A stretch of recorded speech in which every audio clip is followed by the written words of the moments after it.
can never mend. Careless whispers.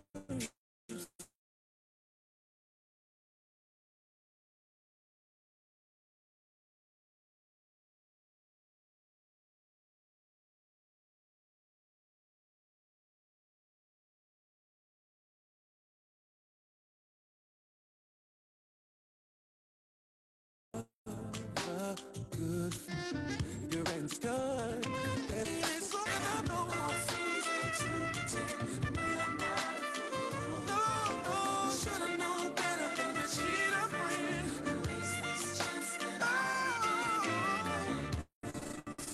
Oh, never gonna dance again. Dance with you.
Foundation, Chief of Honorable Akin Alabi, ladies and gentlemen, can we have him on stage? Please, a round of applause for him.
Especially if it wasn't recorded and distributed in such a way that it can last forever.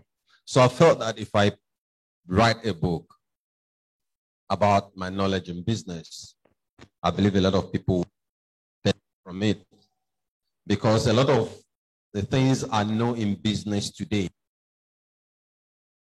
is as a result of me reading books of past marketers, past authors, people who have passed on books that are as old as 50 years, as old as 80 years, from legendary teachers like Gary Halbert and so on that have since passed on. So I felt I should do that as well for the people currently alive and generations unborn, that's going to be my legacy. So I wrote Small Business. I wrote Small Business Big Money. And as you all know, it turned out to be a runaway bestseller. When I wrote Small Business Big Money, the first thing I had on my mind, the first idea I had on my mind was I was just going to print 1,000, 2,000 copies.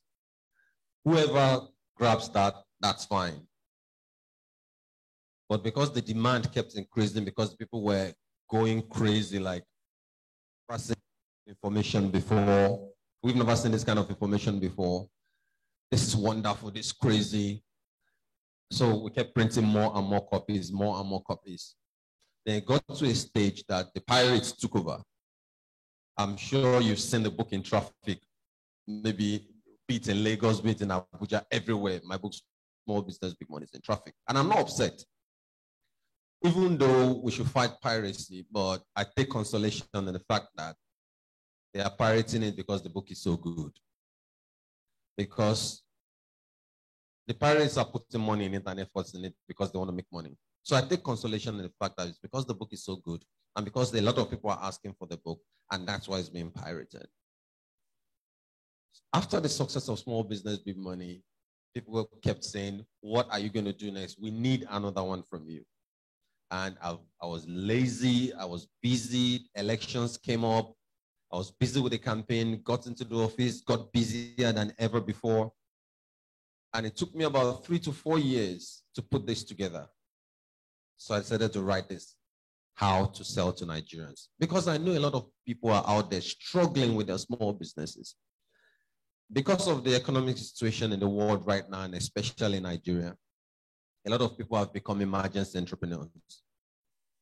And because of the beauty of technology, the ease of the internet, the ease of social media has made it easy for anyone to start a business. Just an Instagram page, a Twitter handle, and you're in business. So we have so many of them. Some of them with fantastic products. Yeah, some of them with rubbish products. Some of them with great customer service. Some of them with absolutely terrible customer service. But the thing is that they are all in it to succeed. So I decided to write a book on techniques and tips you can use to sell your products to Nigerians, because Nigeria is a very huge market. And my focus is on Nigerians and the Nigerian market. Although the book is not just for Nigerians, the book is also for those that are abroad and sell products to Nigeria. Because there are a lot of products in Nigeria that have been sold by foreigners and imported to the country. So it's important.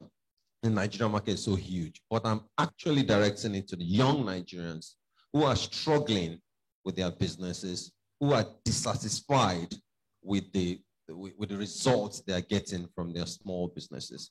And I want to believe that the book is going to make a great impact like Small Business Big Money has done, or even more, have a bigger impact. I want to believe, because I guess I poured a lot. For those of us that have read it, how many of us have read it here already? Yeah, quite a few.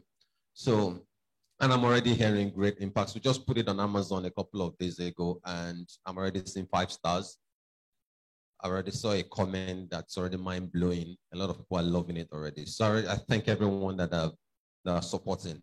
But my aim is actually to empower, to enrich you, and I believe that this book has done that. I'm going to thank everyone that has been part of this journey. I'm going to thank God. I'm going to thank my family. I'm going to thank my wife, Damilare. She's been fantastic. My friends, they're here too numerous to mention. My co-workers, my PA, she's there. Everyone has been fantastic, because without them, I wouldn't be able to pull this together. So thank you very much for coming. I believe we're going to have a great day. We're still expecting more guests. We're going to have a panel. We're going to have a book reading. We're going to do a lot together. There's going to be a lot of networking. Get busy networking with everybody. It's a small room, so it's not too late. You should take the opportunity. It's not every day that we get this opportunity. If you've got a book, if you want me to sign, you can approach me. Obviously, when I'm free, you can approach me and we can do the signing as well. So in a nutshell, thank you very much for coming, and I hope we're going to have a great day.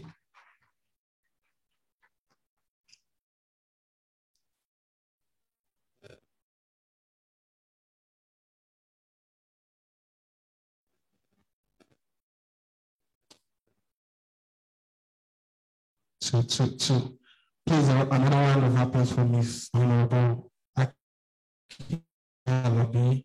That was an amazing speech for somebody that did not prepare a speech. So if you look at your table, you have the program of today, and so we can all follow, because I know everyone has, time, to keep. So we'll be going over to the global message, and I think we're getting the person. In case you don't know, this is actually the book. So there's going to be an unveiling. It's not a format, but yes. So we're going to be unveiling. So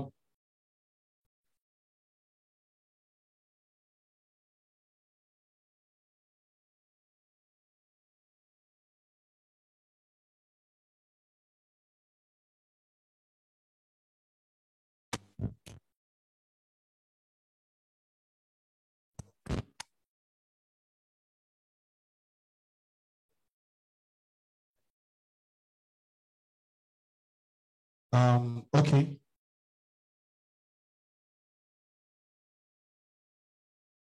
Okay, ladies and gentlemen, we're waiting for the person that will handle the message. But I think before we go on, we should have the liar. What God cannot do does not what? Thank you very much. So we're going to be having the first book reading by him. Applause for him. Please, can we clap? Yes. Please, can I have you be joining the stage here for the first book reading?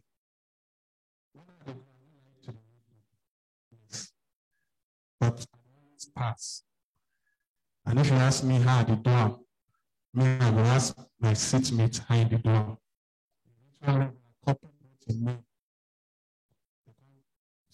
Twice, and then the teacher call out. So when we write two paper, he said, no, seatmate. So now you get this handwriting. When I look in score, 2/90.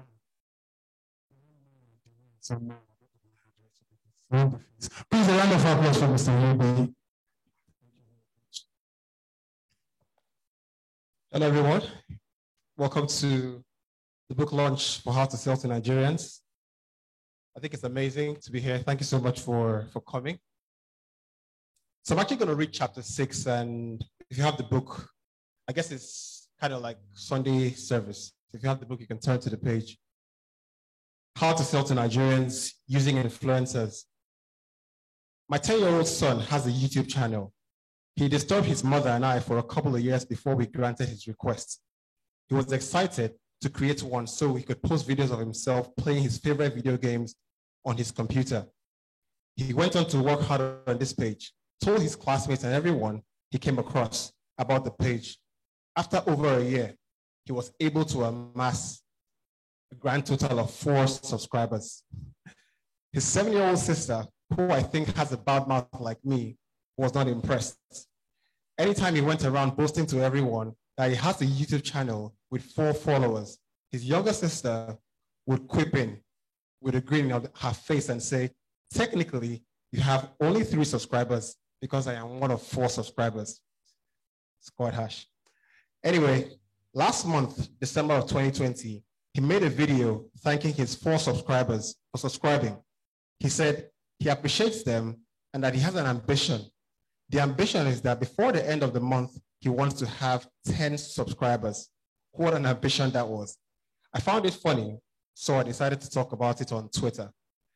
And if you know me on social media, you would have noticed that I do not like to share details of my private life. I do not show my kids, I do not show my family, because I do not want them to be judged based on their association with me.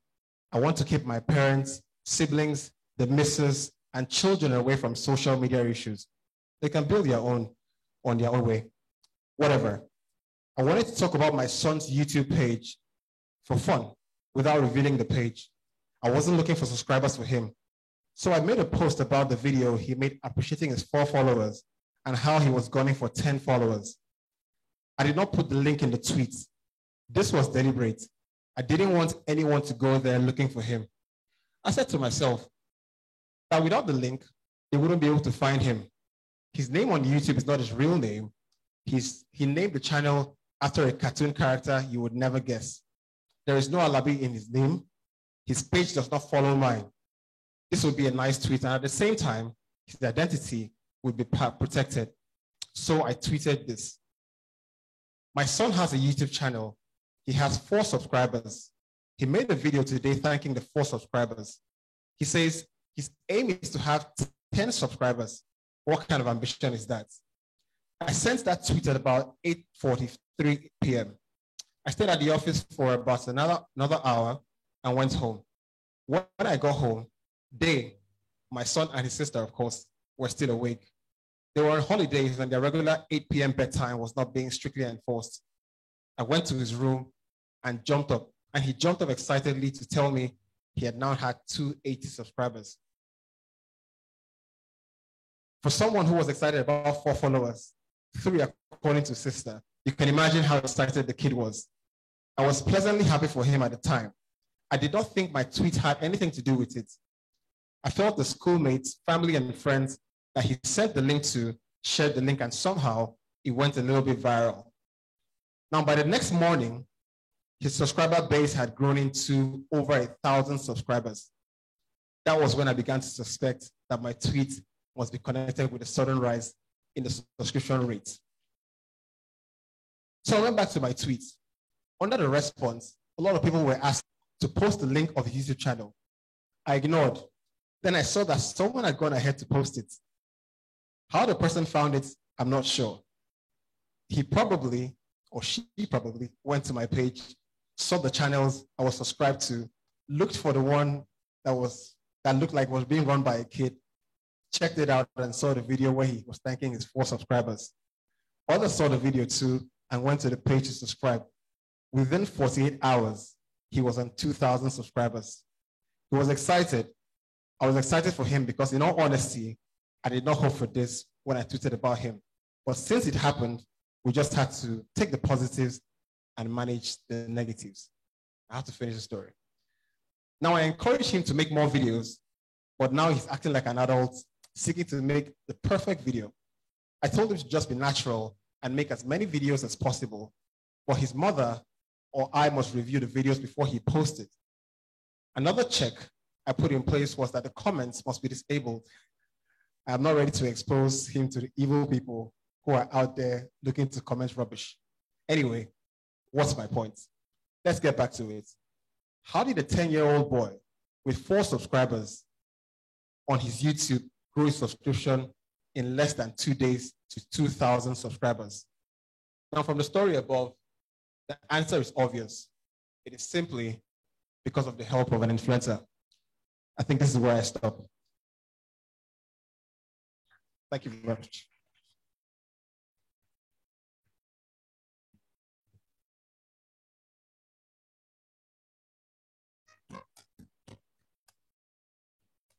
I hope you enjoyed the book reading. So I think when Honorable Akin Alabi asked how many people read the book, I kind of saw about 10 fingers or 10 hands up, yeah, 10 hands. So who has read the book? I want to talk to somebody. I see Kate looking away from me. Right. So, I mean, you're an influencer and I see all your tweets on social media. If you're looking to work out, she's the best person to talk to. But look, I read this book about 2 times for reasons that are funny, but I totally relate to the story because, you know, Nigerian marketing and influencing is pretty much the thing. You know, people buy followers just for the same reason. I just read the book, up easy. So I think it's no surprise to anyone in this room just how important it is to have an influencer recommending a product. Now, of course, this thing is variable. Like I said, the organic ones, like Akin's page, is quite incredible. So if anybody has a comment to make, I'll just walk down to you. I see some of my influencers on this table. I'm just going to walk down to them while we wait for the second reading and the goodwill message. Ibami, you're an influencer. I cannot run away from you. But, right, nah, I'm not going to talk to JJ now. He's doing the review. Ibami, tell us about influencing. I see Biola walking away. Don't worry, it's fine. Good afternoon, everyone. I really don't know what to say beyond the fact that some people have credible followership. And if you have a new product that you are trying to sell to people, you want to tap into that. If you have a product that is political, non-political, or whatnot, you can meet JJ, for example. The review he wrote on the book, because he has a best-selling book himself, you can see the link. So if you are selling something else like sports, Biola Kazim is your man. So you have to know that there are products that you meet certain influencers for. If you you don't say, oh, JJ is an Arsenal fan, he talks about sports, then you have a sports product, you go to meet him. I'm sure he's going to tell Biola behind you, like, Biola, I guess sports gig. So my best thing for you is that you should just go to the source. And when you have something else, you can go to people that can do it very well for you. Thank you very much. Please a round of applause. Reading the book, Honorable Akin Alabi made an example of Wizkid, who is endorsed by UBA, and the adverts he made for UBA. Now, that's a multinational company. Of course, Wizkid is probably the biggest influencer in the country, and they had the money to spend. Now, he wasn't sure, according to, now I'm paraphrasing the book, Akin Alabi wasn't sure that, you know, anybody would necessarily open a UBA account because Wizkid is on the thing. But in the end, I think the brand doesn't really care. I'm using the brand because it was in the book. Well, just like Ayobami mentioned, if you're a small business and you're really, you know, you're really precise about how your money is being spent, I think you should go for specific influencers. So like I said before, I'm going to end with it as well. If you're looking to open a gym or something like that, I think Kate Henshaw is your person. Thank you very much, everybody. Please a round of applause for UB. Please, anyone who is called on stage, can you do us a favor of, because we have cameras, we have recorders, so we try to speak to the mic and just stay on the stage. So I need 2 more people to just give me a little bit of review of his first book. Anyone who has read his first book? Hello? Anyone? I don't want to pick anybody because some people feel they sit down and they think, is it the original Read Abi the Pirate? Okay. Oh, please a round of applause for Pishan. He just walked in. Okay. Good afternoon, everybody. Yeah, the first book was Small Business, Big Money. I know a lot of people, because of the big money part of it, people were so interested in it. But the lesson I really picked from that first book was the part where Akinabi emphasized that you should not create a product. You should not create a product and start looking for a market for your product, but instead look for how did you put it, that kind of craving crowd? I think he said craving crowd, starving crowd. Thank you very much. Look for a starving crowd, then create a product. And he went on to give the example of how he started NairaBet. I think, because I see a lot of people who maybe they go on www.china.com, they look at all these list of products that they sell in China, and they're like, this thing go sell, this thing go sell, and then they start bringing it in. Then they'll now start selling to you, like, buy this stove. If you like it, you won't match. If you like it, just different things. That things you don't need. So that was really what just struck me in the book. And that was really a light bulb moment. And I know, looking at the comments across social media, a lot of people tapped into that, like, oh, okay, let me ask questions around. Let me see what people need, what people are wishing for. I particularly, there's something I do after reading that action. Like this, anytime I go out of Nigeria to a more developed country, I look at things they're doing. Because I spot a lot of things that, because of that, I've had so many ideas, although I haven't executed on a lot of them. But I now see a lot of things that, we don't have this in Nigeria. We don't have this. Although it doesn't mean that we need this in Nigeria. But I guess it just goes along the lines. That was my biggest lesson. Thank you. Please a round of applause for him. Can I have one more person? One more person. Social media actually changed the game. It totally changed business, totally changed everything, every aspect, because you're talking to someone who has a BSc in economics and medical degree. These were all what I was chasing for 11, 12 years of being in the university. I changed so many universities before. Having done all that with all these degrees in the back, social media, and I felt it was a better option because I'm a testimony of social media. I think I got on social media early in 2007. I've been making videos since 2008. Facebook, we moved to YouTube, we moved to Vine, to Kik, we moved to Instagram. Now there's TikTok, there's so many platforms you can actually sell your product. And one thing people don't get is you see an influencer, you see the page, you see the followers, you see the engagement, and you just jump, you just want to jump and, because of the engagement, because of the followers. But you need to take a step back and ask yourself, can this influence for my product? Because for me, I'm not an author, so I'm just giving you from one or two things I've gotten from Akinabi himself. Because sometimes I go to him for advice. He's someone who studies the space. He's in the space, he studies it.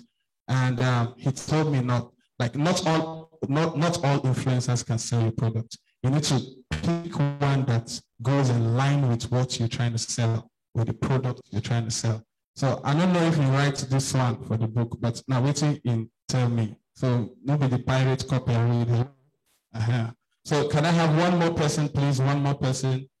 Just one more person. Just a review on small money, small business, big money. One more person, please. Can you give us a review? Please. Please, a round of applause for him, ladies and gentlemen. Please, can you come on stage? Thank you. All right, good afternoon, everybody. So I read that book at first, and at the time I read the book, I was battling with my own decision, a chance to whether to do what I want to do or not. And I've been seeing all these great guys slapping people every day. And if you like, close your eye and not say you did. And the gate is like mentor to all of us, like, you know how it is. She's the ancient of days of this thing. Forget. We are supposed to lie down and greet you. So there's that place in the book where he said, if you are planning to start something in 5 years' time, and you feel like, oh, I'm still young, I still have time on my side, I don't have all the money in this world, maybe let me wait for 5 years and then I'll start. He said, start now. Start with what you have and where you are. It didn't make sense to me. I was working in a radio station, and you know how it is in radio. We're very popular, but we're very broke. So people think you're as rich as you're popular. Abdullah Kazim would testify to that. That's the reason why I ran away from radio and became a politician. So I was saying to myself, my goal is to own an online radio. But then I went online. You know how you go online and you start checking the price of the equipment and everything you need. I'm earning 150,000 naira. I have a wife with 2 kids. I live in the Ajaxes. You know, we're the village people that call ourselves lucky inhabitants anyway. So I was thinking, if I even save this money, like, okay, I start saving from now till eternity, the cost implication of setting up an online radio was running to between 8, 10 million, 15 million. There was no way it was going to happen. So one day I picked up the book. You know, when you read the book, my first thought is, after I don't get money finished, I'll begin to inspire people. If I write this book when you don't get money like me, that's the way, as a worry boy, that's the way I was feeling. But then, you know how you want to do something and something keep kicking inside of you, like, you have to do this, you have to do this. So I said, let me start by buying small mic. I started buying wireless mic, Boya mic, buying the smallest things in production. Then I bought a selfie stick, I remember, with my phone then, and I was shooting video. I can't remember, was one of the first persons we interviewed. I said, hey, now your book, I read it, I'm more practicing with you. Went to his office, we interviewed him, we put it online, and 113 views in like 42, like 4 to 5 hours. And I felt, wow, I saw this thing number as a quick go up. But I didn't know that it was because it was Aki Alabi, not necessarily because my channel was good. So I did that. The next time I put another video, now 7 views. 6 months, 7 views. Every day I'm going to go check them, 7 views. Hey, channel like this, we're going to do nothing. But at that point, I'd already got stuck in it. This is between 2017 and now. As we stand here, I have an online TV and a functional, effective online radio just because of that push. Thank you very much. Once again, I can't have it. Please, another round of applause for him. You know, I have a big problem with motivational speakers. If you know, say you be motivational speaker for here, this message is for you. When I know they talk through, I started with 1 feather, now I have 10,000 chicken. How? I started with $1, now I'm a millionaire. How? I think the main question is how. Not everyone can actually give you in detail of how they made it. Because some people don't know. Some people are luck. Some people are just the oil in your head, you know, they fry. Exactly. You know, we have an ancestor in the house, you know, she just has that oil. Please, a round of applause for Miss Kate Henshaw. Yes. But no one tell us the secret of immortality. We'll find out. Yes. So, ladies and gentlemen, I'm going to call on Mr. Omojuwa to come and lead the first panel section. And please, a round of applause for him, ladies and gentlemen. This is the first time I think I'm meeting him in person, but if you follow him on social media, you will say big like me, because the magnitude of his messages are always big. Please, a round of applause for Mr. Majura. A very, very handsome man. Don't slap me. Thank you. I'm not Adele. Thank you, bro. Thank you very much. So we're going to have a quick panel session. Biola Kazim, Kate Henshaw. She's currently in an online banter battle. Of course, the author and Skooky. Let's do this.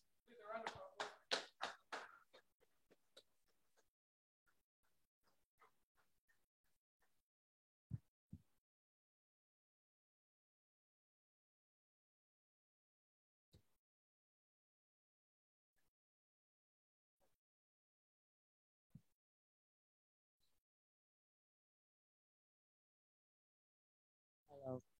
Thank you. Two.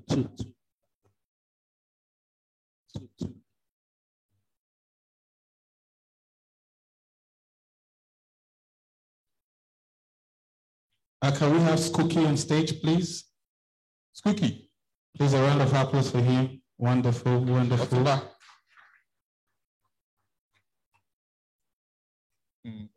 All those relationship advice where they give, go do them again for them. Some people are not happy with you.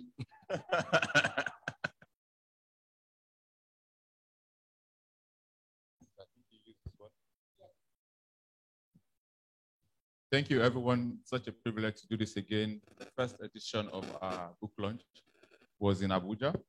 This is the second leg. Hopefully, God will keep us till Ibadan, which is the grand finale. We're going to have a conversation around the theme of the book. And also, if you look at everybody on this stage, maybe apart from myself, they've conquered the internet. Biola Kazim has done extraordinarily well around sports conversations and sports marketing. Kate Henshaw needs no introduction. Skooky has evolved. There are loads of people, you probably won't be aware, Skooky, there are loads of people that if they see his face, they will know that his primary, or he broke out as a musician. Any banger. Yeah. And that song that they were passing, that powerful, I still don't know the meaning of what they were trying to do. But I know they were passing something around. And of course, Otumba himself. So around the theme of the book, and also specific to their expertise. This one, I'm not doing ladies first. I'll start with Biola in order of how they are seated. Well, a lot is going on. Over the last 20 years, the sporting world has really changed. We know for sure that football clubs, basketball clubs, when they are signing players these days, they even consider your influence on social media. We know that. They won't come to tell you that, but we know that apart from your statistics on the field of play or on the court, they court you according to your influence. I'd like for you to intersect that reality. One of the beauties of Akin's new book is that he didn't just talk about selling, he also spoke about selling today with respect to the internet and all its appurtenances.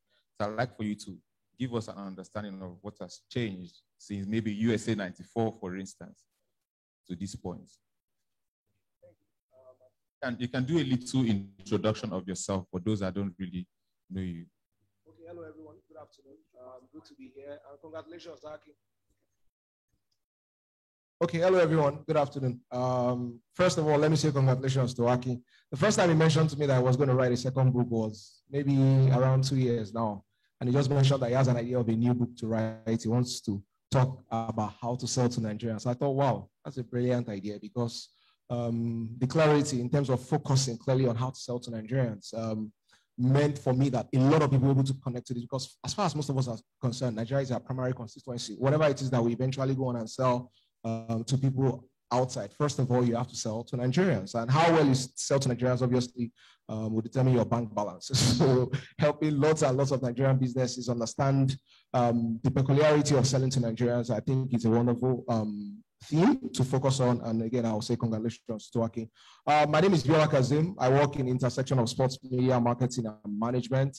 I've been doing that for about 10 years now. And when JJ talks about how sports in general has evolved from, say, USA 94, which is when I think that there was an awakening in Nigeria, a global awakening to the impact of football. Because what happened in 1994 was that the Nigerian football team did not just export football as we know it in Nigeria, but they exported the Nigerian personality of exuberance, of flair, of entertainment, of enjoyment.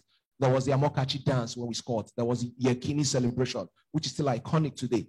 They expressed Nigeria in a very colorful manner that still reflects on Nigeria's positivity till today. I remember when we went for AFCON, the first time I went to Cairo, I think 2011 or 2012, the first thing the cab guy, when I got into the cab, the first thing he said when I said I was from Nigeria, he said, how is Rashidi Yekini?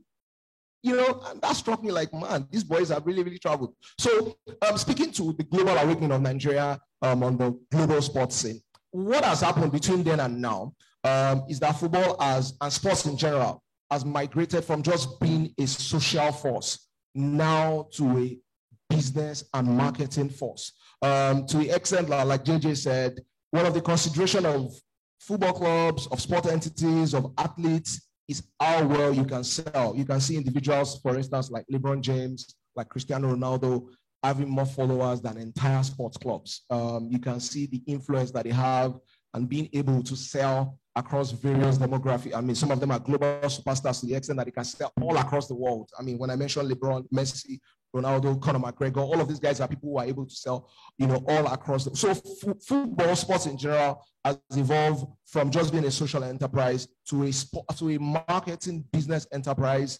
And I'm sure we all recall what happened with the recent European Super League, where some clubs decided that they were going to cut themselves off UEFA Champions League and create their own competition. What happened is that these clubs have assessed the situation and they realized that there are loads of people all over the world who want more, who they can directly tap into via the internet and create a product that these people would love to pay for and make far more money than, you know, UEFA will pay them. I mean, their bankers, JP Morgan, were offering them as much as £400 million just to sign up and start the competition. That's way more money than most of them will get playing the Champions League, even up to the finals for maybe about 5 years. But bringing that back to Nigeria and selling, you know, to Nigerians. So I'll give you a very, very simple example about somebody who has sold really well to Nigerians. Because when you talk about sports people as well, you have to understand that apart from their ability to play the sport, they also have to transcend that, particularly when they retire and still stay relevant. One of the examples that I like to mention is that you go all across Nigeria up till now. We've had maybe since they retired, maybe like 3 generations of Super Eagles players. But if there's any marketing campaign that's supposed to be national and it's supposed to be big scale, you are going to find JJ Okocha or Kanu Nwankwo fronting it. Ever since they retired, we've had, like I said, maybe like 2 or 3 generations. But JJ and Kanu were able to sell not just their ability, but also their personality. So much so that generation after generation still connect very deeply to them, still find them relevant enough for brands to want to leverage on the influence that they have to sell, you know, to Nigerians, which is more speak to the conversation that I have with a lot of the players now to say, look, this thing has gone beyond your ability to play. It has also come to your ability to sell. How do you express yourself? What do people know about you? How do people understand you? What do they know you for? So JJ was a very, very skillful player, but he was also well put together. He always made sure that he looked good. JJ was the first Nigerian footballer that tried to, people forget, he tried to sing. JJ had a rap track way back. Yes. Kanu Nwankwo, you might find how he speaks funny, but he connects to the ordinary Nigerians. Up till now, people still say, one day you go make us proud. People connected really deeply to it because it kept its authenticity. What happens with most people is that when they travel and they play abroad for a couple of months, they start to speak in some funny accent that nobody can connect to. But till now, when you speak to Kanu, he sees me, you're like, how are you doing now? You know, it's still so authentic and so original, and that is what loads and loads of Nigerians connect to, and that puts him in a prime position, not just to be relevant commercially, I mean, from a marketing perspective, but also politically, because you see governors, politicians always trying to associate affiliate. In 2013, when we won the AFCON in South Africa, we were on the pitch and celebrating with the trophy. A lot of governors had flown in. There was Yobo and all of the guys that won the competition. We're back at the hotel and there was a trophy. And I saw governors, I saw senators hustling to take pictures with JJ. I'm talking about proper hustle, giving their phone to their people. Oh yeah, quickly now, come, make me snap. These are guys who have, it just made me aware of how impactful, how these guys are deeply, deeply connected. So what that says to athletes, young athletes who are coming up now, is that you must be very deliberate in terms of how you package and you sell yourself so that your relevance does not stop just on the pitch. Another person I'd like to mention, a couple of days ago, we picked up the news of Seyi Olofijano, who has become the technical director now at FC Zurich in Switzerland, one of Switzerland's biggest clubs. He started playing football on the local scene.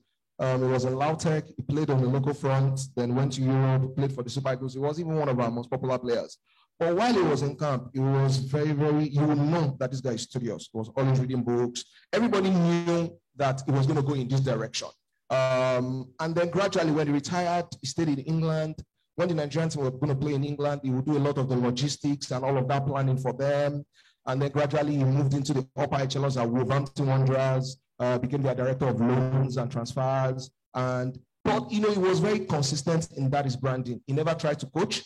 He never tried to do any of all of the other stuff that players try to do. He was very, very consistent in that. Just 2 days ago, he got appointed technical director of FC Zurich. What does that mean? He sold himself in a clear, consistent, attractive way. So that fundamentally is the message. Whatever it is that you're doing, realize that you are constantly selling. And so if you're a player who is indisciplined, even though you are talented, what is going to happen most likely is that after your career, people are going to disengage from you because you don't offer any more value. So everybody's understanding with new media, with the internet, that you have an opportunity not just to sell yourself for now, but also sell yourself for the future, not to sell yourself for what you can express now, but it means values that transcends what it is that you are doing. Because at some point you stop playing football, at some point you stop playing sports. What more relevance would you offer to people? How would you communicate that?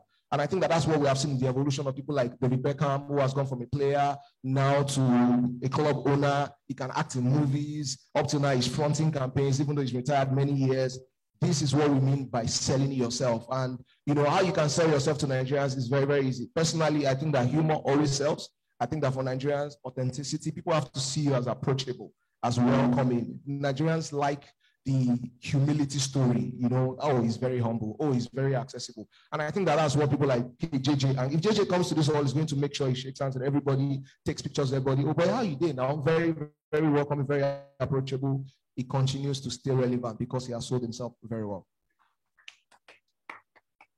That's very, very rich. I'm surprised Otumba did not charge us to attend this event. Because what Biola just did is rich, man. That's a masterclass in sports marketing. But you see, the next speaker is a big deal.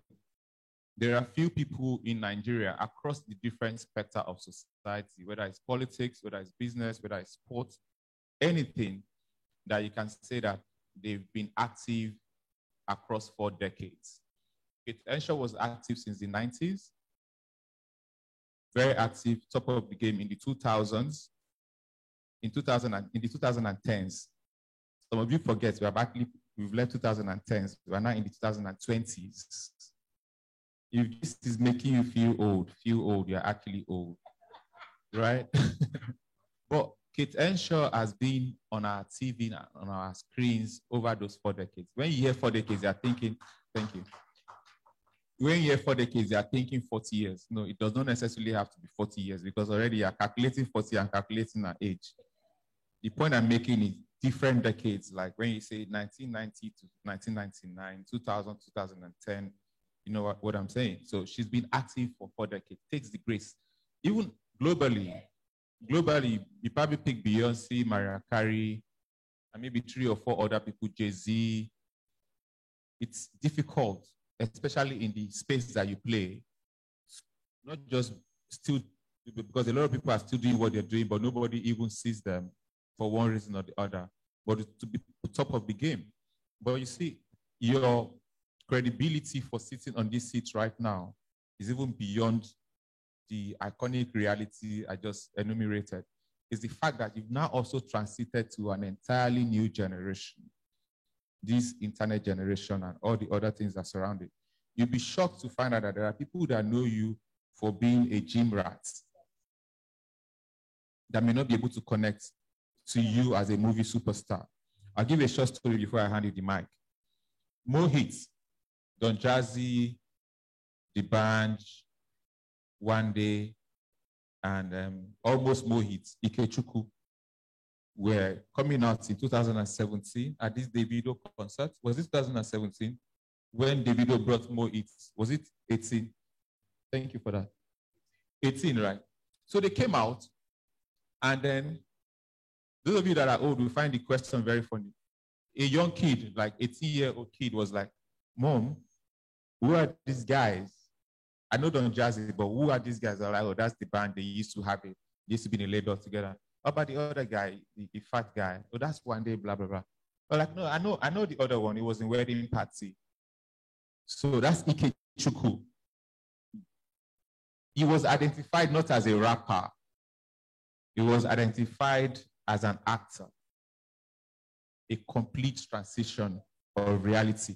Even Ikechukwu himself was not even aware of that reality until that question pointed it out, that there's a whole new generation that's looking at you and see you as an internet influencer and see you as a gym rat, and you are the embodiment of a lot more. How do you come into a new space like that, having conquered an old space? If you can give us that understanding with respect to selling yourself as a person, selling your art, and maintaining, because that's one of the biggest things for you, maintaining your originality. Good afternoon. My name is Kate Henshaw. I'm an actor, I'm a fitness enthusiast, and I'm also a social advocate. I like what Biola said, being authentic.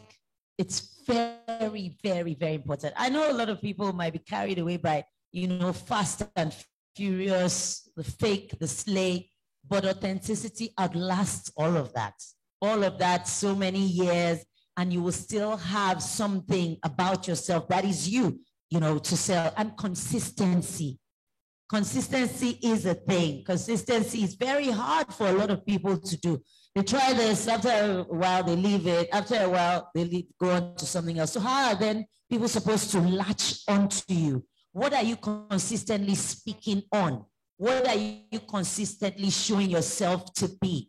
What is your, what are you saying about yourself over the years? For me, without boasting, my record in the industry is I'm never late. Never ever late for work in the past 28 years. I'm always on time for work, event, party, anything. Aki is here. He saw me. I said, Kate, never late. Never late. Because what happened? 28 years ago, I got called for an audition, and Oprah Williams said to me, I've invited another actress. Whoever comes there first will get the role. Not because I wasn't good as an actor, but he wanted to see how hungry we were for it. I got there 10 minutes past 8, and Uche Osotole got the role. And I vowed then never ever to be late for anything in my life again. And that has helped me in good stead when I became a Samsung ambassador. The Koreans don't mess with time. 10 is not 10. 10 is actually 9:55. For whatever event, it's like starts bang on time. Then the fitness thing, for me, I just do stuff, if I feel passionate about it. When I started with the fitness stuff, it wasn't about getting anyone to follow me, but I just wanted to show that this is what I'm doing. Is someone else doing it? Do you do it like this? And then for years, when people are not used to a thing, they're going to resist you. They're going to say, go away, Joe. What do you think you're doing? And there's going to be so much negativity. But if you are facing your truth, if you have integrity with what you're doing, then you're going to keep doing it. So last year, I got invited by the Dubai Tourism Board to take part in their fitness challenge, which has been taking part for the past 4 years. 30 days for 30 minutes of exercise for 30 days. That's what the Sheikh advocates at the end throughout the month of October. So they transform the whole place, the beach, anywhere, to a fitness space, walking on the street. They open up parks and all of that. And when they needed someone from Africa, it was obvious they came to me because that is what I portray. And of course, it's not just for training. When I went there, I had to try out some challenges. So I did skydiving for the first time in my entire life because it was listed. I wasn't going to back down. Skydiving, gliding down a rope, never. I'm afraid of heights. But I said, no, Kate, you have to do this. So being authentic, being yourself, being consistent, and just speaking your truth. I know you might not be a shooting star, go fast, but you will be a star. You will be in the sky for such a long time, writing the way for others to just believe in themselves and to never give up, to drown out the voices and just know that even if you're affecting 4 people, 5 people, before you know it, it will be 50,000, it will be 500,000, it will be 5 million. But is it the truth? Is it authentic? Do you have integrity concerning it? That's my take. Thank you very much, Kate. I think one of my biggest advantages is that I have lots of smart people around me. Smart. Because you can imagine all of these people are my people. Skookie, we got introduced to you and your brother as hit makers. I'm still expecting some of those hits because, for instance, there's just, I'm sure it's very intentional when you create your music. There's a vibe to it that wants you to dance, right? But there's a whole new generation. I don't know if you're conscious of that, but there's a whole new generation of people, especially women, for you, that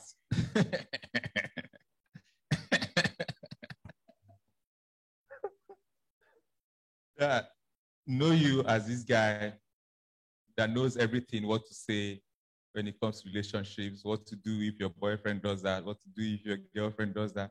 I don't even know how you are able to do stuff like that. Because me, if I do something like that, I'll be feeling like people will be understanding my person deep. And that's not a good thing. Because I'm supposed to be hiding in plain sight. They should just be seeing the serious, crazy guy, not this other one. So it takes a lot of power to do what you do. But what I'd like to say is, obviously, when it started for you, there must have been doubts. Big doubts. As it is when someone starts something like, what am I doing? What is it like? How is it going to work? And then in the process of starting and the experiences you've had, you must have had to tweak things here and there. But in the context of you as an artist and you today as a bona fide influencer, what are the things that, like, for instance, what Kate said about never being late applies across the board, right? So what are the values? Two questions. What are the values that for you, don't mention the things they've said before. What are the values that apply to you, whether you're an artist, I'm sure you're also a business person and some other things you do, and you as this voice of people that have broken relationships, that they don't know how to treat their boyfriends and their girlfriends or whatever. And then secondly, how can I start today? The question basically is that what are the things that you had to deal with that got in your way that made you feel like, oh, this is not for you, just go. So tell us the kind of barriers and challenges that one would meet when you're trying to sell, whether your personality, whether an idea in today's world. And we can intersect it with some of the things you read in his first book, Small Business, Big Money. Thank you. Okay, thank you very much. I'm Ateo Logunla Loguni, Skookie Pishao. That's Skookie Babafum over there. Okay, first of all, a generation knew me and my brother as musicians with making songs like Maya and Banga, Pass the Agbara and all that. So it got to the time where amongst my friends, I was always talking about, I'm very interested in human psychology. I'm a deep student of Robert Greene and all these authors and that. So I'm really into human psychology. It's been my passion all my life. I think particularly because growing up, my mom was always reading How to Win Friends and Influence People to me from like 7 years old. So I didn't know what was coming up in my head at that time. But I just was always drawn to studying human beings, the human mind, comparing people's experiences and extracting lessons from them. So I had a conflict with being a musician and trying to come and say, if your boyfriend should do this, or if your girl, it was as in, I had that fight internally. So it was a hard time for me.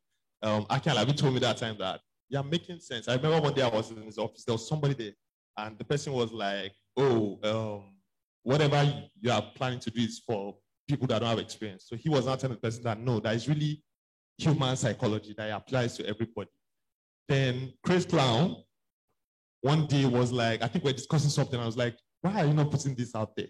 So he gave me his phone and told me to put it on his Snapchat and put my handle. And I just got loads of followers from his audience. So I was like, oh, okay, this thing is moving. But I was still trying to, yes, now, we did pencil house that day. So he himself can't remember, So I was not trying to do it like under the covers. I was scared. So then I made one video one time. I can't remember what it was about. And it just blew up and Instablog picked it up. So everybody just started calling me. A couple of artists called me like, are you mad? What are you doing? I was like, ha. So I now went to Instablog. I did what nobody should do if you're on Instablog. Don't read the comments. Don't read the comments.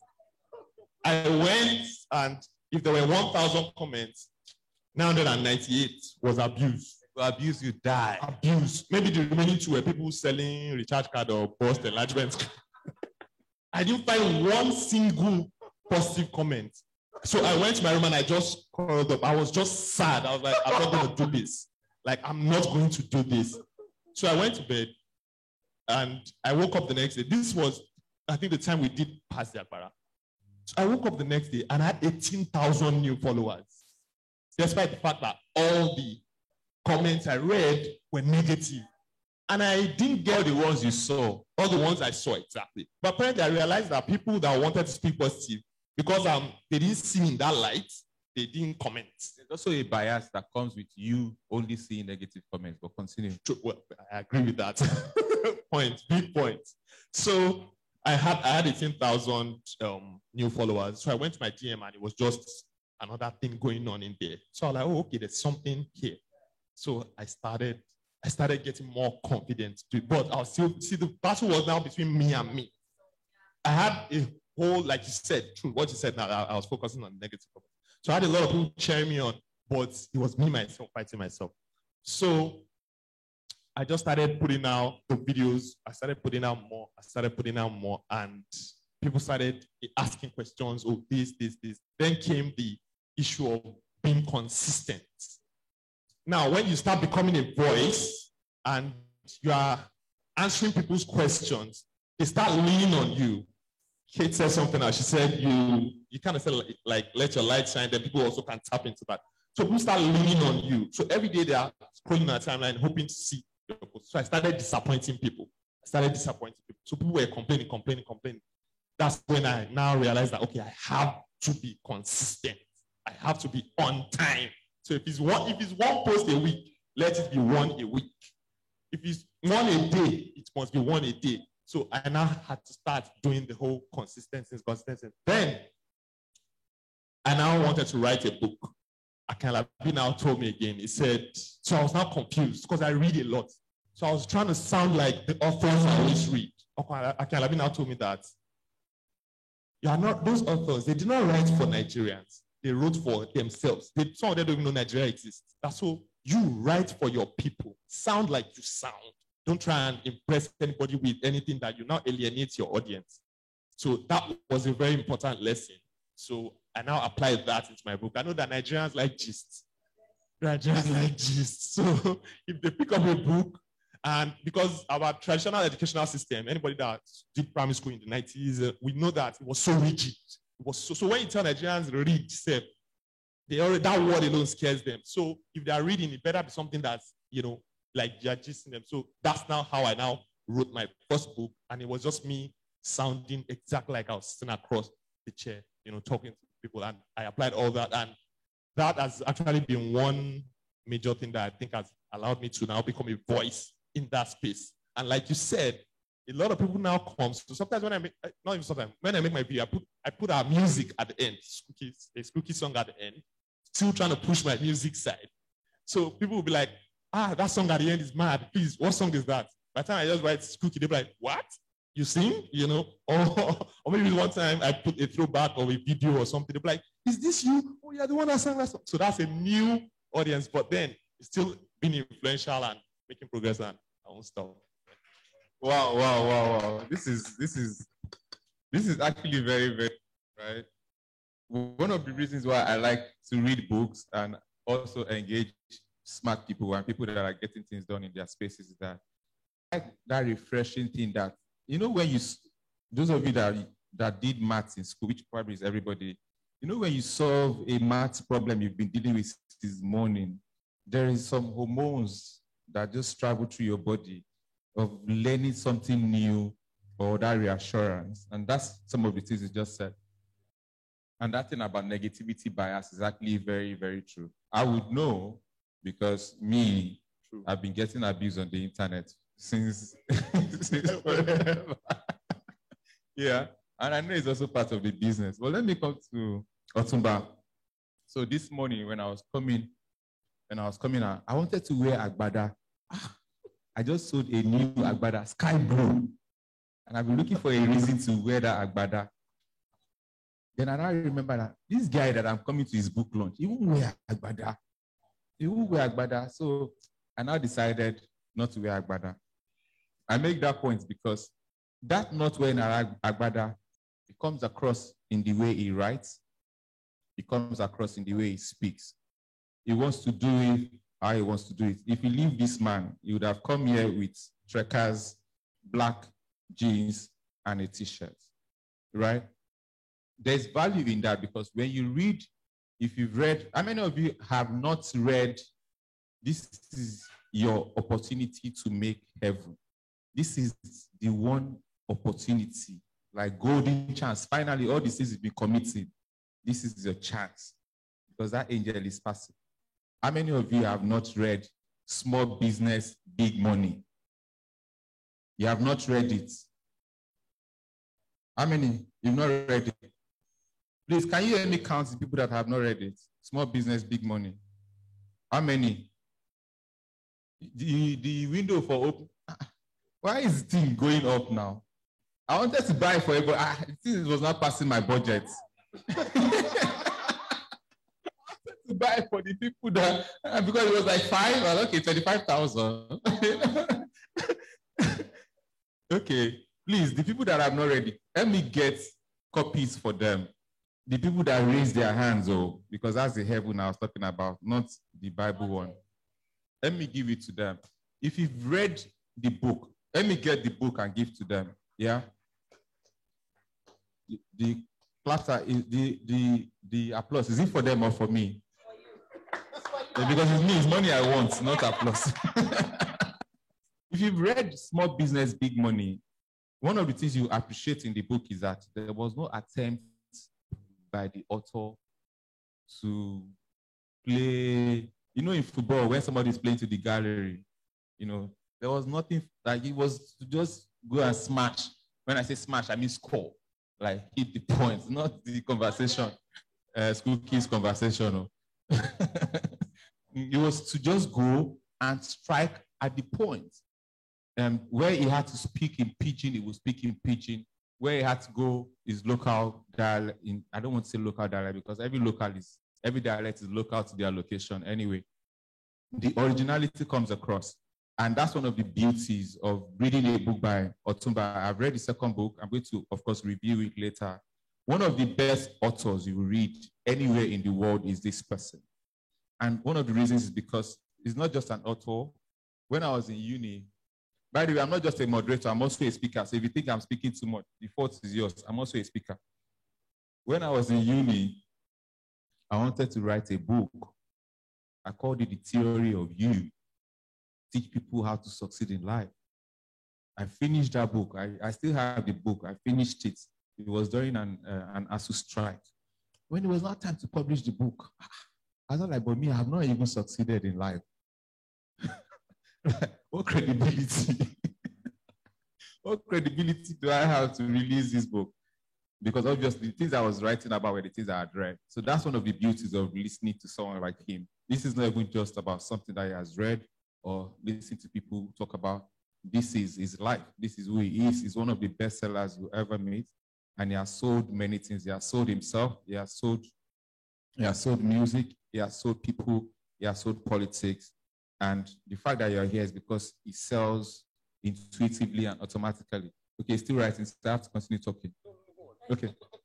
So Otumba, assuming that nobody has read your book, the first one and the current one, what do you think are the biggest things and the biggest reasons why, for their own sake, because I mean, 5,000, 5,000, 10,000 or 10,500 for both of them, there's no dent on your pocket.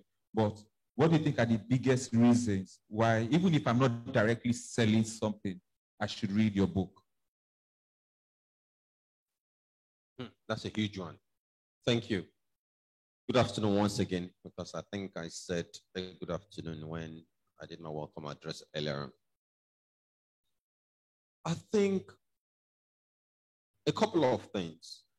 One, Atewa mentioned something about when he wanted to write his book, that a lot of the books out there are not targeted towards Nigerians. And a lot of successful business people in Nigeria don't like to write, don't like to share. I don't know why. Maybe some people feel they will steal their ideas, or maybe some people don't even have a real story. So they just say, it's God, right? So maybe they don't even have any story, so they just leave it like that. So we don't like to share. So when I meet people, I've met a few people that love to share, and I get excited when I see such people. That shows you that there are very few of us. One of them is here, Moses Babatokwe, co-founder of Film House.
business is.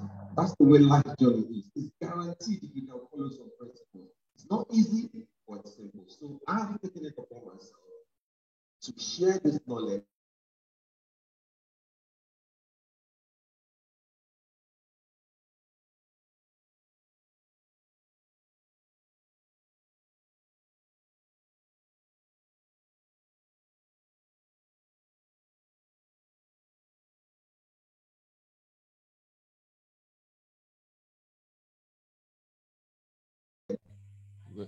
A Bugatti, 2-seaters, which is true. That the implication is that when you are beginning to make it, your circle becomes smaller. And then somebody said, but Okada too has 2 seaters.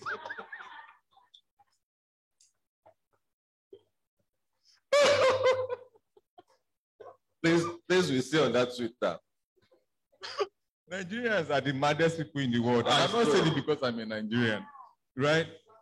But there's something I need to say. And it's not just a Nigerian population. If you gave the entire population $100,000, like start society afresh, cancel. If you made $1 billion, you know the way Bitcoin now, the way they are going down and they are trying to cancel everything as if they are going to start from zero. Imagine Dangote, they collect all his money.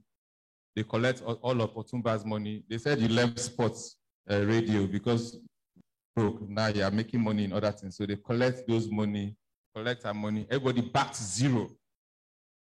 Now give everyone $100,000.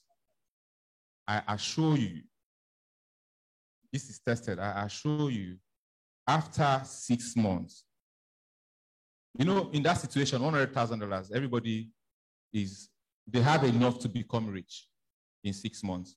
That's why everybody says, if you give me 100,000 naira, you see what I will do. So potentially $100,000, okay, make it $1 million. In 6 months, a few people that had $1 million would have done and created things that the other ones that have $1 million, but their brain capacity can only manage $500. They would have spent their $1 million till it gets to $500 because that's their brain capacity. That's why when you give a child, I don't know about today's children, but a conventional child, because some kids are meeting nowadays, they are too smart. When you give a normal child 1,000 naira, the first thing they do is how to spend it. They want to spend it till they have zero. But the funny thing is a lot of adults are like that.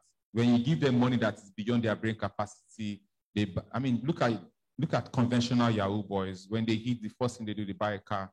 And that's why I say a lot of Yahoo boys, that when their cars are broken down, it's just their parked until some money comes. The reason why I'm making this point is because when you look at society, people are not attracted to knowledge. They are not attracted to conversations that shape them. Go on the internet, you can be saying the smartest things. People are not interested in that. They are interested in people making a fool of themselves. Of course, those that are making a fool of themselves, they are making money. They are making money, but you find people spending 8 hours, 9 hours on explore pages, just scrolling through, burning their destinies. I'm not saying it's bad, though. I'm just telling you, how people become poor and how people become rich and why conversations like this are important. I'd like to ask you a question, Ubi, because if you came early, I would have dragged this panel. You are the founder and CEO of MMG, right? But I don't know if you came earlier when I was asking the questions. A lot of people, when they see you today, they will know that you blew Inyanya and some other people. They will think that you're another kind of Easter blog. You have become a blogger, right? And I know that there is a context and a reason for that. I know that's the only one. I have seen people intentionally evolve. Some people are doing it like they are idiots, but idiocy pays on the internet, and that's understandable. They've intentionally either added that as a layer, which you've done, added that online influence as a layer to some other things that they still continue to do in your own case. Some people, they just, either because life collected the other things from them, so like, this is the only thing I have, let me just continue. What informed that decision for you? Because I'm looking at it, I'm like, should I also become a blogger? So what informed that decision for you? All right, thank you, JJ. March last year, so I was in went for FEC. You know, I'm partly in government, so we went for FEC. So I followed my people to FEC. And while we're there, that's when I heard that there's going to be something called a lockdown. And so the staff, may so rest in peace. So I asked him a question. I said, what's lockdown? He said, we're going to lock down the entire country the way other countries have been locked down, right? So I said, don't laugh. So I said, okay, no problem. So I got back into Lagos. I think the next day was an award for my governor. I got back into Lagos. And I called a friend in London. I said, listen, we're going on a lockdown. I'm someone that's not used to staying in Lagos or staying in one place for 5 days and don't travel. I want to do something. And she said, what do you want to do? I said, I think I want to just start calling my friends that, you know, I've met doing real estate, doing music, you know, for us to have conversation. And she said, oh, do it. She said, okay, send me pictures. Let me send you an artwork. She sent a design. I said, no, I didn't like it. I'll send it to someone who can do it better. And that was it. First thing on my mind was, who are you going to have as your first guest? Luckily for me, talks with to be Franklin, my first guest was Honorable Akin Alabi. And once Akin Alabi came on the show, he helped a lot of people understand that I was not just on Instagram Live to play. People called me names and everything, but I was very intentional about what I did. During the pandemic, I'll tell you that I was one of the people that was making money from sponsorship. I was doing all I could do. So I felt like there was a gap there. Not that it was something I planned. I found out something on Instagram these days that when you sit down and want to plan something, it never works. But if you start it somehow, it works. Luckily for me, I have people here that were on my show. My very senior friend here, Dr. Nell, was on my show with his wife, and that was one of very, very brief conversations. Only calling the rich people that were on your show. Was that not on your show? I'm coming now.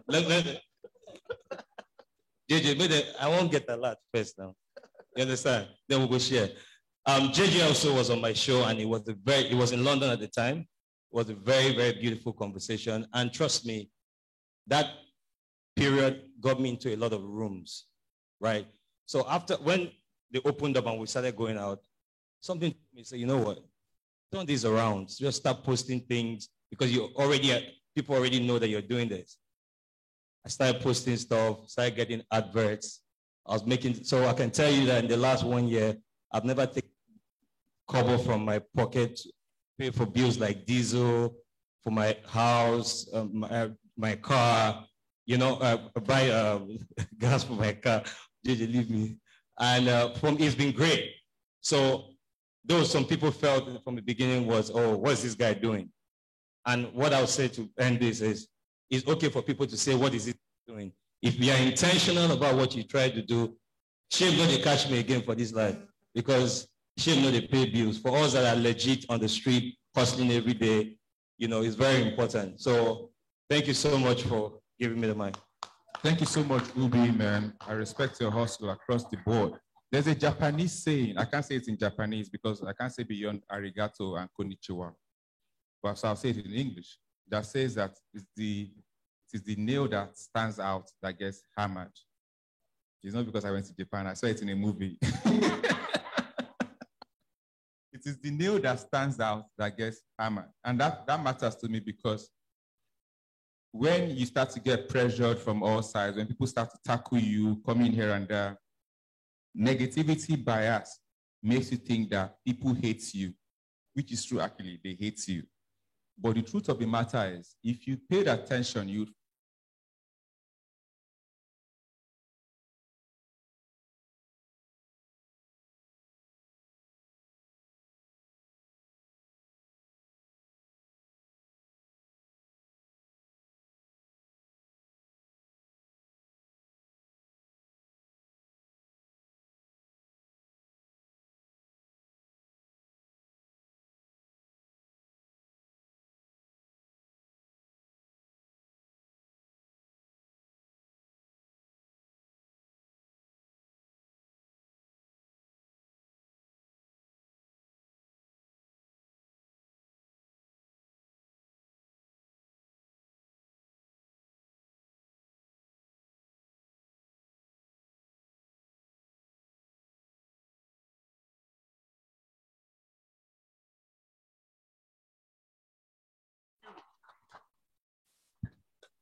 round of applause for the first panel section and all the panelists.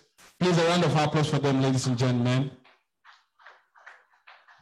Welcome, welcome, Mr. Okonkwo. We have Mr. Ned in the building. Please, a round of applause for Mr. Ned Okonkwo. Thank you for joining us. A round of applause for Ubi Franklin.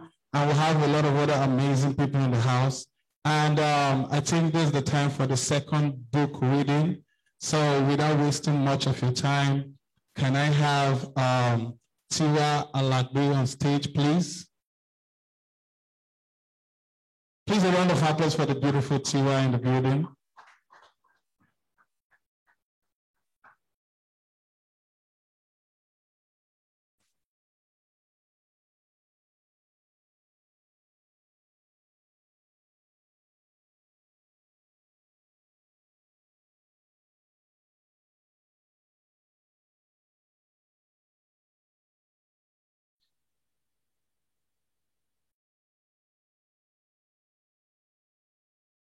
Good afternoon, ladies and gentlemen.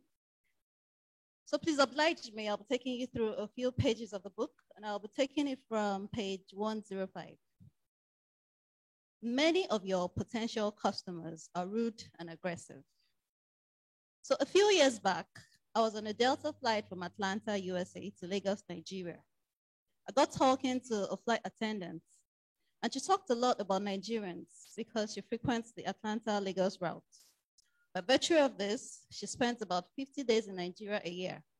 So she knows many parts of Lagos and frequents Lagos nightclubs, hangouts, even more regular than the Lagos guy. And of course, she has dated quite a few. I asked her to give me a honest opinion about Nigerians. I told her not to hold anything back and that I do not want answers laced with political correctness. I assured her that the responses were safe with me. So she gave me her opinion. She said, Nigerians are rude and aggressive. Then she continued. She said, beyond that rudeness and aggression, you guys are the sweetest and most caring humans on planet Earth. She said the way to handle Nigerians is to not care about their aggression. Get past that wall. After that, you will see a sweetness you have never seen before. I absolutely agree with her. So let's start with the nice part. Nigerians are extremely nice people. We can give our last savings to a hungry stranger. A Nigerian can borrow money from someone to lend to someone else. We take other people's problems as ours. We often leave our own bills unpaid just to sort other people's bills. We are an awesome species. But the ugly part, a lot of us can be rude, uncouth, and aggressive. To say thank you and please, the two, excuse me. To say thank you and please, the two most common polite gestures is hard for many Nigerians. We back instructions to those expected to serve us like they are slaves. I remember a day I told the taxi driver, thank you for taking me to my destination. My friend wondered why I would say that to someone I paid for the service. But that's me. I say thank you to my driver, to my assistants, to my cleaner. I say thank you to everyone when they do something for me. It doesn't matter if I am paying, but not everyone is like me. The truth is that your potential customers will not be like me. So be prepared to hear things like, I sent you an email, but you have not replied. You people are useless. Please note, the customer probably misspelled the email address. You would also hear, another business should come and take the market from you. I paid, but I'm yet to receive my order. Also note, he paid 3 hours ago, but the instruction says delivery will be within 24 hours. I paid with my card on your website. It said failed, but I was debited. You people are scam. Please note, we all know this is a banking issue. You will also hear, guys, do not patronize ABC company. My friend said they are scam. Note, no proof, nothing. He joined the bandwagon. You're going to get a lot of rude and aggressive customers. Some of them are ready to come to your office or shop to cause a fight, even when you are not wrong. The normal thing here is to be angry and give it to them back hot. Do not do that. It is not personal. Under that aggression are some of the nicest and loyal customers you would ever have. A lot of people will not take their nonsense, so be the one to take it. When a customer says, I paid with my card on your website, it said failed, but I was debited. You people are scam. You should say, sir, I'm so sorry about that. We just contacted our bank, but they said the money did not come in. Can you do us a favor, please? Can you contact your bank for a reversal? I'm sure they'll sort it out for you. Let me even take it a bit further. Let us assume you're selling a product and your cost price is not heavy. It's a product you can give away. After the explanation above, you can also say, sir, meanwhile, we can send you the product. When your bank refunds the money to you, kindly send it to us. Wow. The customer will definitely be wowed and all the aggression will go. They will become very loyal. The truth is, a lot of customers are only aggressive online. They are usually meek in real life, so be patient. You will win them over. Thank you.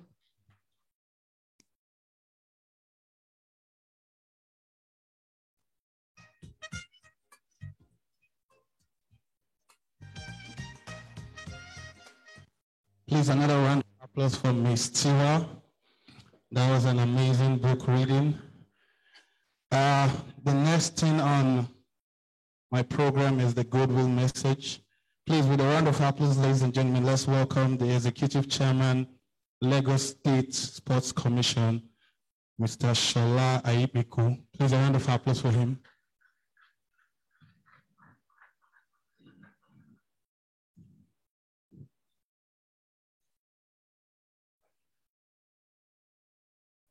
Good afternoon, everybody. It's a pleasure to be here.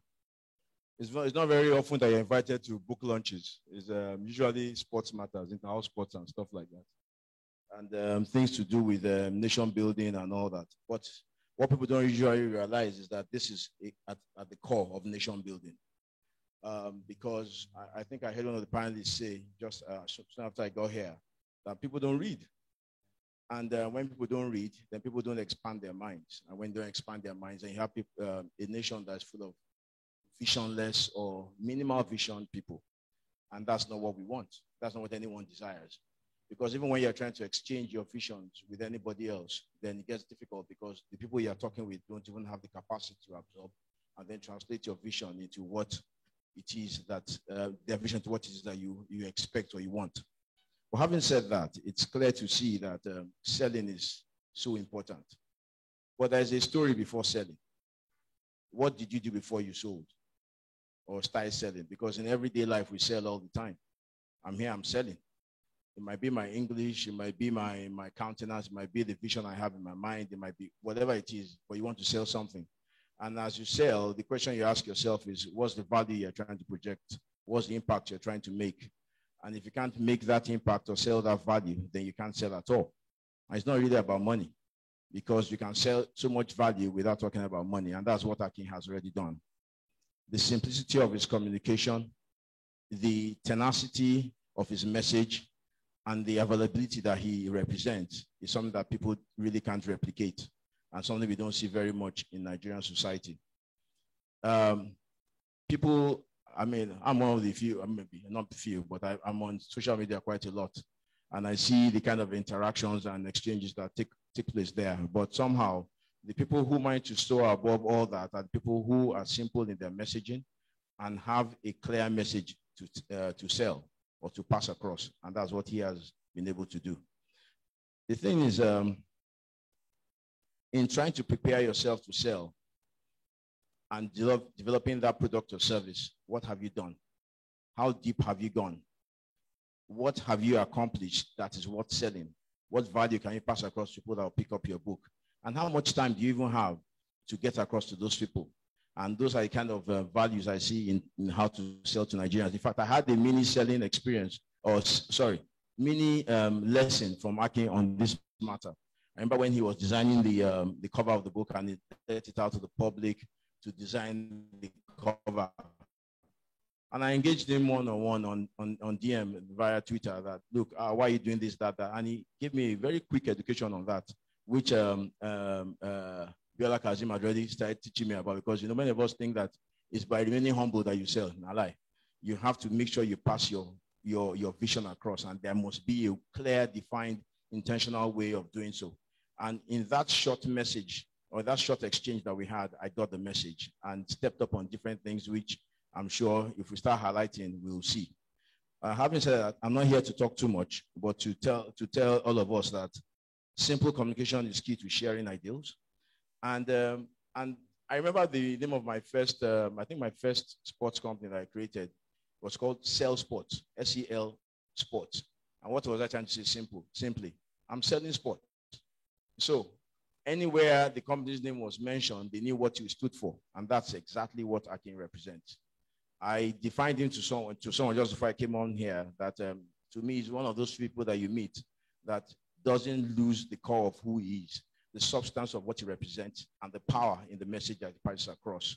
That's what this book has done, and I hope that all of us really get to read the book, take on the lessons and the messages that are therein, and apply them to our daily lives, because that's where we can truly say we've read the book.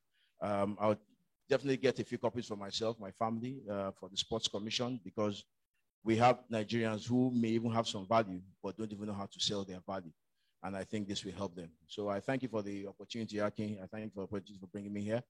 God bless you as you sell, and God help you as you sell. Have a good evening. Thank you.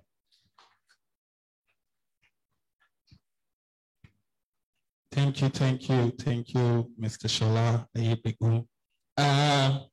So, ladies and gentlemen, we've come to another amazing segment of today's book launch. At the beginning, if when I remember, I said what we have here is the book. No fear, no be waiting you go read with this. So this is the book here. So we're going to be doing the unveiling. I would like to call some amazing people to join me on stage as we unveil the book. As I call them, please, can you support me with a round of applause? Thank you. God bless you. You will live long. Please, can I have Dr. Oseni on stage with me? Please, a round of applause for Dr. Oseni on stage. Yes. Can I have Mr. Moses Babatope on stage with me? Please, a round of applause for Mr. Moses. Can I have the amazing Dr. Ned Okonkwo on stage with me? Please, a round of applause for Dr. Ned. And can I have Mr. JJ Omojua on stage with me? Boss J. Okay. And the amazing Honorable Aki Alabi. Please, a round of applause for them. This is actually the main event. We are unveiling the book, How to Sell to Nigerians.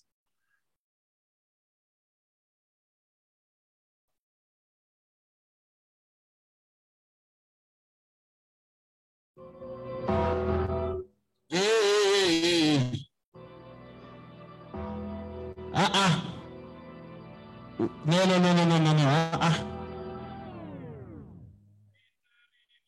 No be coffee with the unveil now. Hey, hello. Give us a menu. Ladies and gentlemen, can we be on our feet as we unveil how to sell to Nigerians? So we're going to have a countdown from 5 to 1. So 5, 4, 3, 2, 1. Are you guys going to be counting with me? All right, we're starting on the count of 5. Sorry, on the count of 3, we'll count down from 5. Hello? Aha. So on the count of 3, 1, 2, go. 5, 2, 1. Ladies and gentlemen, How to Sell to Nigerians by the amazing author Honorable Akin Alabi, the Mogaji of Ajibo. Please, a round of applause for our honorable, ladies and gentlemen.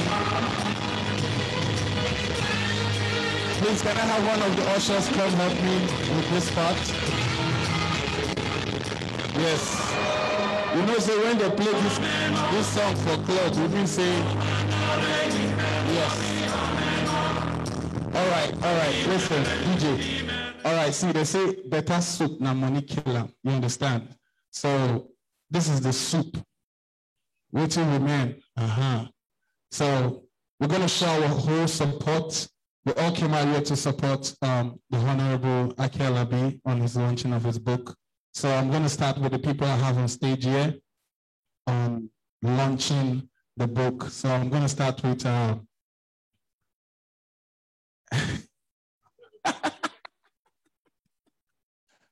right. Okay. So I'm going to start with Mr. Moses Babatope. Please, a round of applause for Mr. Moses himself. All right. God bless you, sir. What am I expected to do?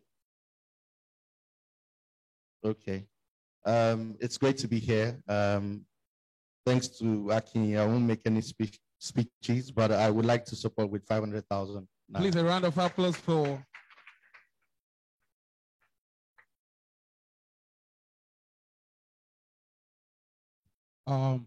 Please, I'm passing the mic to Dr. Ned. Thank you very much, Aki. We'll be buying a few copies with a sum of 1 million naira. Please, a round of applause for Dr. Ned Okonkwo. Thank you. Please, anyone in the crowd, please, Usher, come help me here.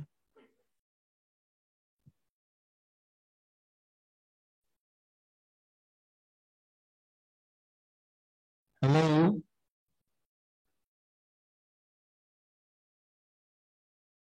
Please, if you can just tell us your name and 250,000.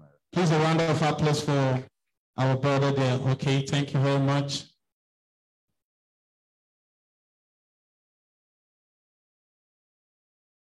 Good afternoon, everyone. I'll be supporting with a sum of 250,000 naira. Please, a round of applause for our brother. Thank you so much. Yeah, the usher. We'll be here. I'll be supporting the sum of 200,000.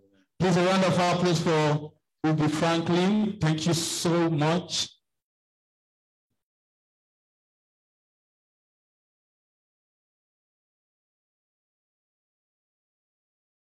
And Obi Kubana was supposed to be here, and he has sent his support. He's supporting with a sum of 1 million. Please, a round of applause for him.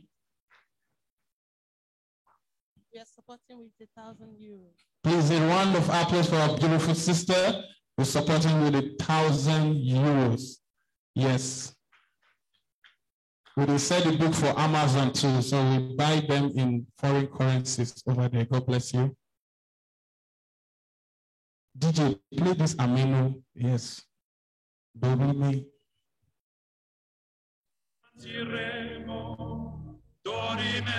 God bless you. Is anyone in the crowd? Whatever you want to support with. Appreciate, we love you.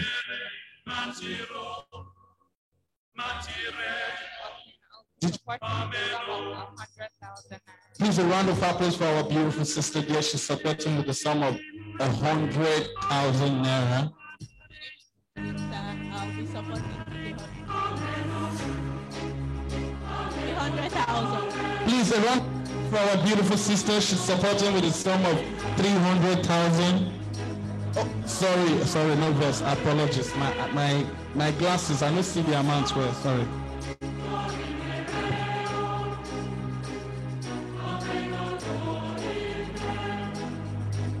Tony Abatosho with 200,000. Please, a round of applause for our brother who's supporting with 100,000 naira. Yeah, 200. Now, which I talk man, I don't put me for foreign now. God bless you. Yeah, Ronald Ismora with 100,000. Please, a round of applause for our brother. He's supporting with 100,000.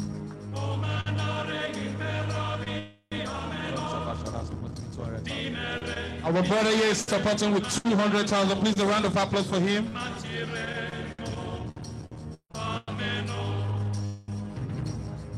100,000. Please, a round of applause for our beautiful sister. She's supporting with 100,000. And I know fast enough. Yes. Supporting with Come again, sir. With 500,000. Please, a round of applause for our brother here. God bless you. God bless you. Thank you so much. No worry, I fast past them. 100,000. Please, a round of applause for our brother. He's supporting with 100,000 naira. 50,000. 50,000. God bless you, sir. He's supporting with 50,000 naira. Hello. Sorry. I'm supporting with 50,000, please, a round of applause for our brother. Thank you so much. Thank you so much. Hello? DJ, now you know they left me here to say, hey. Oh, I mean, Hello?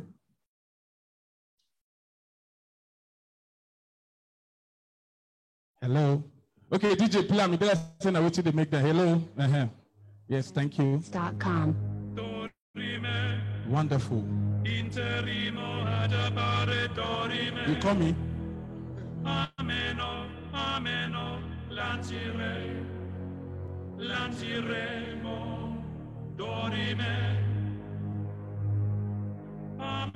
Hello, we have Miss Eva Lodia in the house, and she's supporting with a sum of 100,000 naira. Please, a round of applause for her.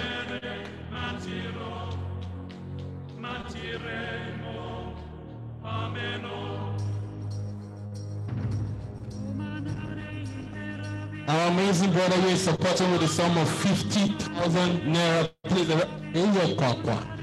hallelujah. Hello.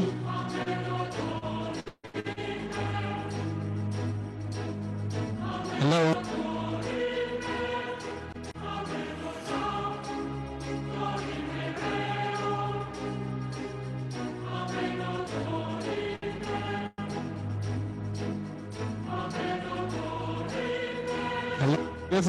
This is the main event, the book launch. We're rounding up soon.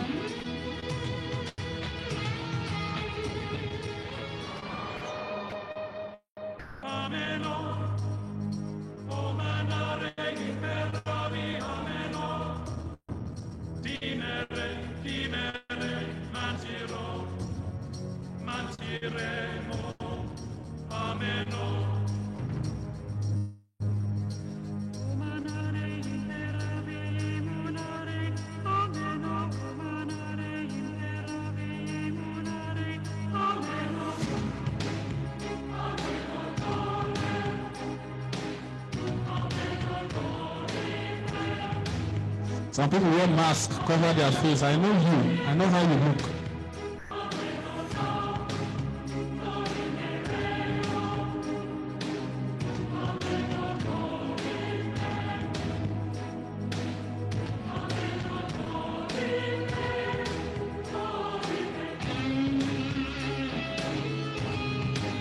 Okay, ladies and gentlemen, thank you guys so much. Thank you for everyone who supported. God bless you. We're moving to the next thing on my list, which is which is the second panel. I'm still waiting for the list. Okay.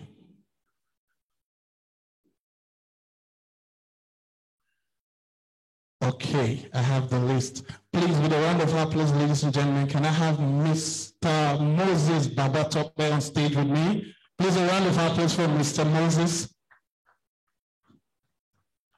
Can I have Mr. Dr. Ned Okonkwo on stage with me? Please, a round of applause for Dr. Ned. Can I have Ubi Franklin on stage with me? Mr. Ubi. Please, a round of applause for Mr. Ubi Franklin on stage.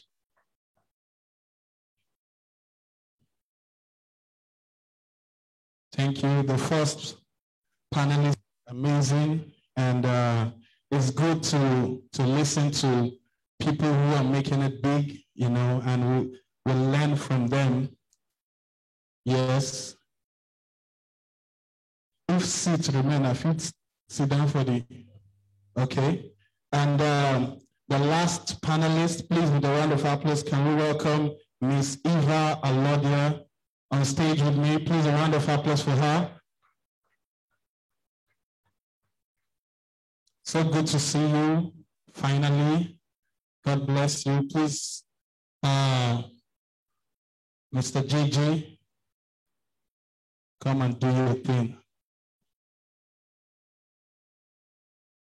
By the way, Ade is around, if you want to slap him. He's somewhere there.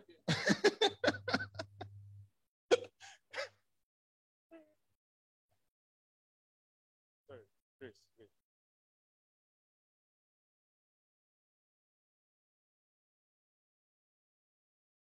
Wow. Hey guys, are you having fun?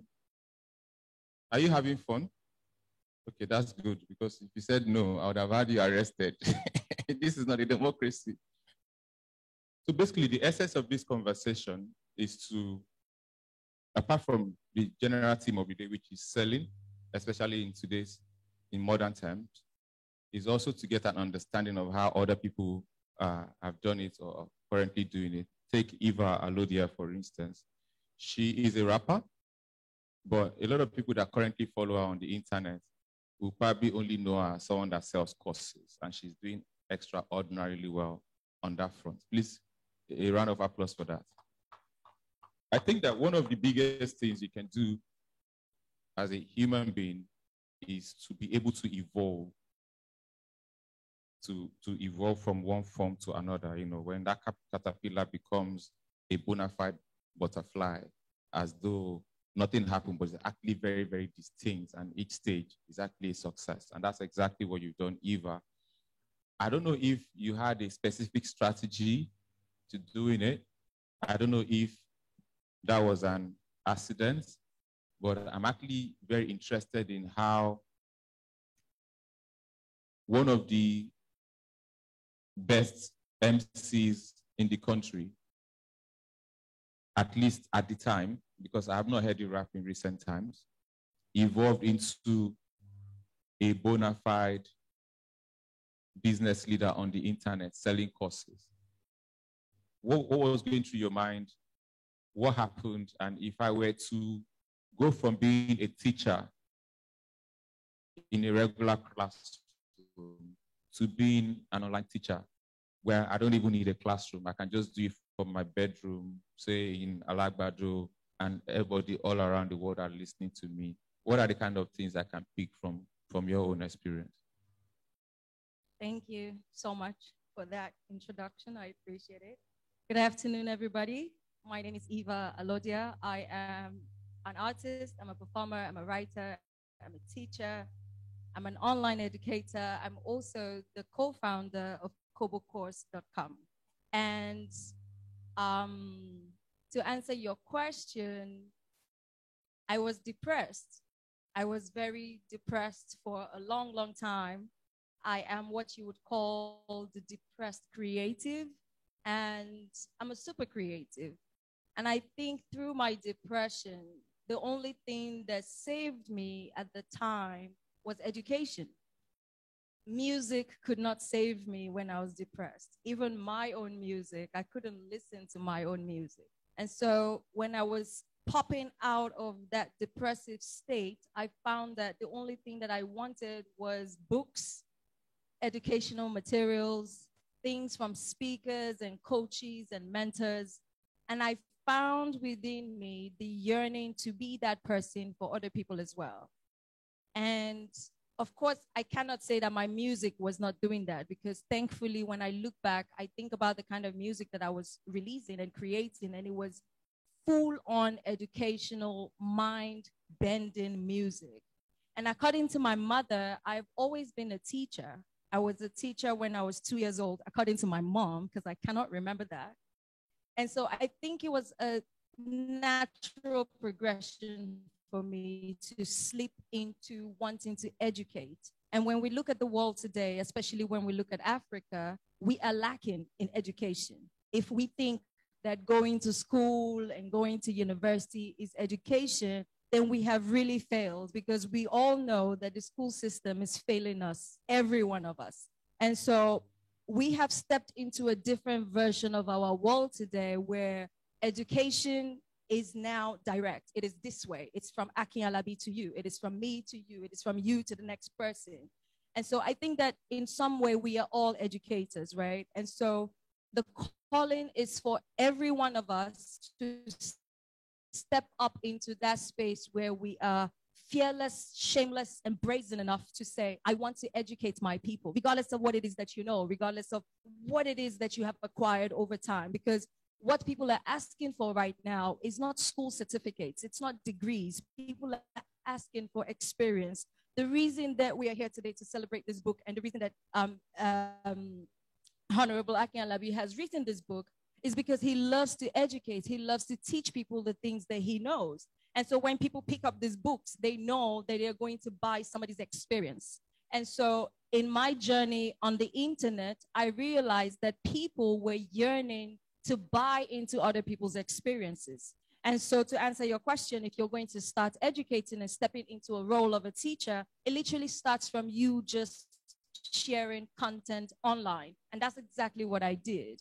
But of course, I did that for a little while, and then I got to the point where I realized I needed to be able to sell my own online courses. I needed to sell my own ebooks. And I was speaking to the Nigerians. I was speaking to my people. And so my brother and I created kobocourse.com. And kobocourse.com is an online platform. You can check it right now. It will make me very happy if you pop out your phone and you type kobocourse.com, and maybe come tell me backstage. Please do it and come tell me if you like the platform, because it's for everybody.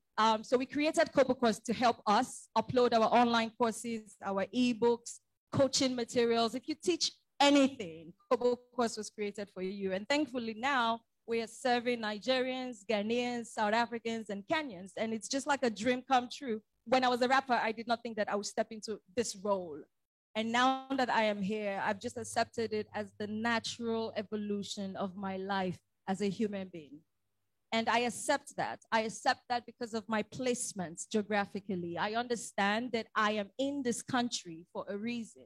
And so as much as we're all trying to run away from the country, we also have to remember that we were put here for a reason. And for me, one of my biggest reasons being placed here, geographically placed in Nigeria, was to educate my people. Whether I do that with writing, whether I do that with music, whether I do that with speaking and teaching and selling online courses on kobocourse.com, I have accepted that as a Nigerian, I am responsible for where the next generation is going, what it is that they are thinking about. Because if we do not take control of what people are thinking about, we cannot change our lives, we cannot change our country, we cannot change our nation. So I hope with these few points of mine, I've been able to convince you and just share this with you and maybe inspire you in some way and let you know that we are all educators in some way. And, you know, I think that we should all be inspired by Akin Alabi doing this with books and informational materials and all of that. And I think that you can do the same as well. So I send you love. Thank you for listening to me ramble. I'm going to pass the mic now. Thank you very much, Eva. Thank you so much. By the way, right now, during this conversation, right now, I'm the commander-in-chief. But if you have money to donate with respect to this book, you actually have the power to tell me to pause. You are the only one who's got the power to tell me to pause. I have 500,000, 10 million. So I'm just saying that even whilst the conversation is going on, you have the powers to say, Mr. Man, pause. I have 1.5 million for some books and I will pause. Moses, you are one of the few people in this room that everyone, one way or the other, you've collected their money, but they don't know you. You are one of those people that are like, should I say Leviathan? Like, you're a monster. But you also, you look at me now, I go to places, people recognize me, but shishi, I don't have. But you, some people will recognize you. but they're probably on their way to give you their money. Over the last 20 years or so, you're the co-founder of probably, I think, the biggest film chain in West Africa, one of the biggest on the continent, Film One. Across the pyramid of filmmaking and production, you have interest across that board. And the interesting thing is that from the time you started and now, the world has changed massively. The reality of filmmaking, film production, film distribution has evolved. But the only thing that has not changed is the fact that you continue to create value and get money out of those systems. How are you able to do something like that in today's world? And what were the values that you brought from those times that remain relevant now? Thank you very much, JJ. Good afternoon, everyone. It's great to be here. My name is Moses Babatokwe, co-founder of Film House Cinemas and Film One Entertainment.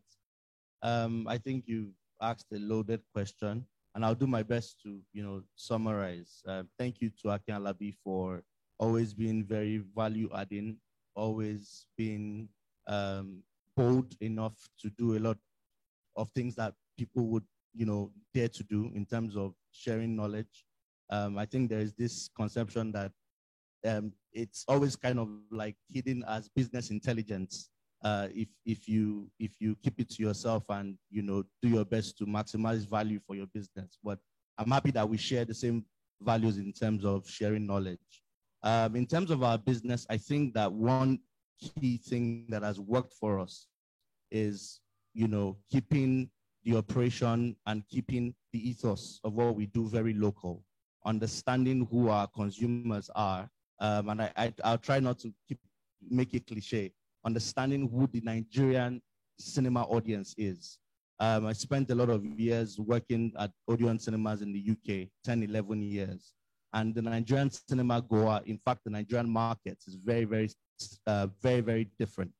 So very, very quickly, when we set up the cinemas, it became very apparent that we couldn't do things generically, or we couldn't do things like we were trained.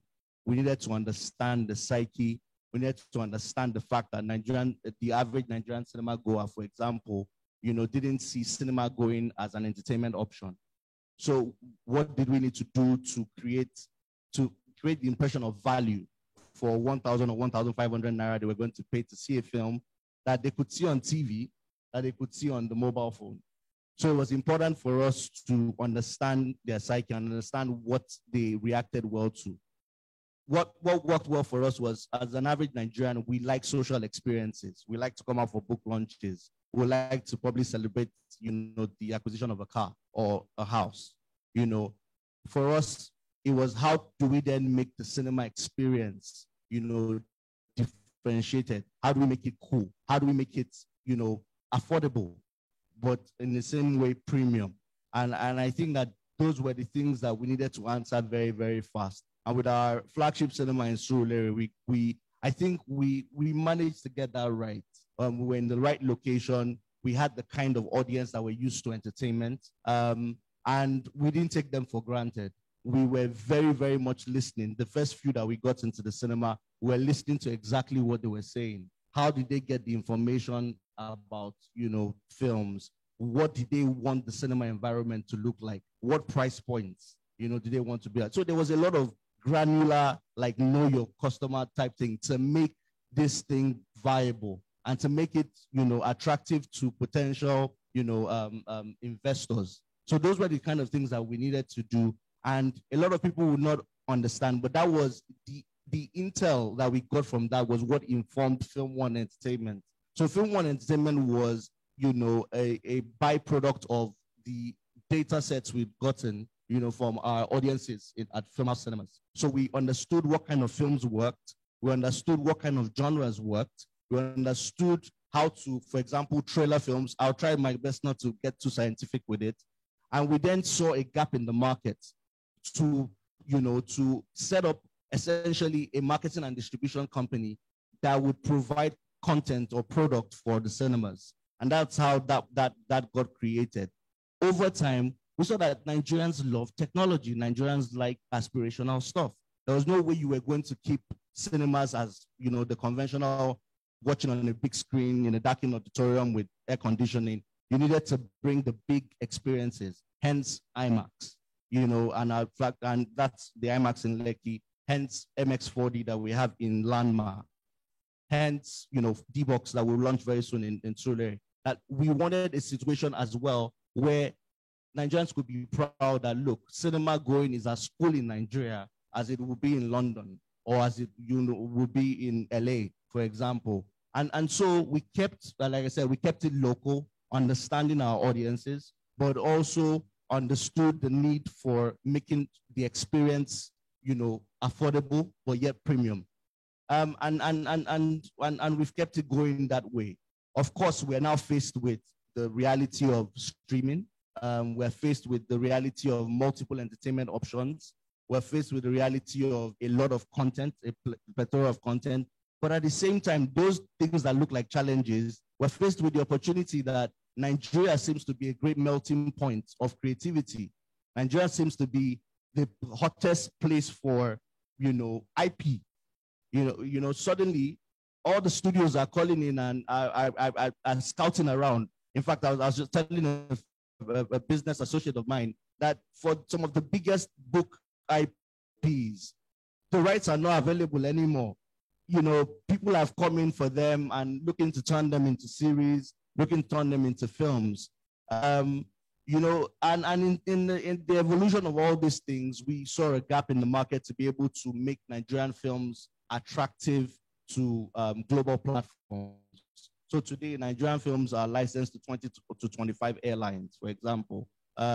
We've released Nigerian films across 20 to 25 countries, and we're looking to expand that in cinemas. As you know, we do a lot of work with Netflix and putting Nigerian films there. I'm glad to say that 2 other streamers are looking at the content and looking, you know, to license the content as well as making the content. So we're doing our best to continue to stay relevant. But I think for us, more than anything, is to make this entertainment sector or creative sector attractive, but to make business sense of it. A lot of people have always talked about creativity, but no one really understands the business side to it. And a lot of our response, you know, there is a business structure to a lot of what we're doing. Looking forward to the prospects that exist. 200 million people, less than 70 cinemas, less than 300 screens. I mean, you know. Underserved. Sorry? Very underserved. Very. I don't think, you know, we have local platforms, digital streaming platforms that can do a lot more, you know. So the sky is the limit. Thankfully, our films are getting better. Thankfully, we're daring to be different. And so we're excited about what the future holds. And I hope I've not mumbled too much. So that's what we do. I'm excited too. And I think, please, the applause. You know, how many of you know this song? Then go talk, say, money no the Lagos, money no the Lagos. It's Latin song. Why are you people for me? So you don't know the song? Now, wow, who are these people? So IMAX is one of those places in Lagos that if somebody, if you say you lived at Ajangbadi and somebody blindfolded you and they stylishly made it look like you were flying somewhere, and they landed you in that IMAX, you know, seated, and then they open your eyes while you tweet that you finally jackpot out of Nigeria. Because when I went in there, I felt like I was in one of these Odeon cinemas. Like I was really impressed. And I think that's one thing you've actually done very, very well. Because a lot of people that provide service to Nigerians, they provide those services according to the shitty nonsense. I don't know if that's a permissible word, but I've already said it. According to the kind of poor service that Nigerians are used to, so they give them at that level. But what you did was to respect Nigerians and to give them that kind of service that they would get anywhere else in the world, and I totally respect that. Thank you very much. That IMAX is actually one of the top 5 in Europe, Middle East, and Africa. For sure, please. And when I become rich, I intend to put money in you know, this stuff, because I think storytelling is one of the things that has made America one of the greatest countries in the world. And Nigeria, we have to pay attention to that. We're not doing that well enough. We're not telling our stories well enough. We need to evolve from. It's changing, but it needs to change really, really fast because we're the most influential country on the continent. We're probably the most influential Black country in the world, and this has nothing to do with the realities of our government and all this nonsense going on. We're just such an influential people, and our influence is cutting across, and we must influence that influence well. And I think one of those places we have to do it is in movie making. Ned, you're the money guy, right? I'm not going to expose you, but how can you even be in real estate to start with and you don't have money? That's it's almost impossible to be in real estate. And for you, it's not even just real estate. Victoria Crest, it's money. If you don't have money, don't think this is not one of those 50,000 naira deposits nonsense, So how you sell it in today's world compared to how you would sell, say, even as recent as the 2010s? My mind. Thank you very much. Good afternoon, everyone. It's a great privilege to be seated in this panel to learn from people like JJ, Omojua, Eva Alodia. I've met her once, and then Moses. I've also met him once. And also my friend, my brother, and a great blogger. You have to put the blogger part of it. Ubi Franklin, SA Governor of Cross River State on tourism. To start with, we're all here because someone like Akin Alabi decided to go the extra mile a second time. The first time he did it, I felt he had all the time in the world.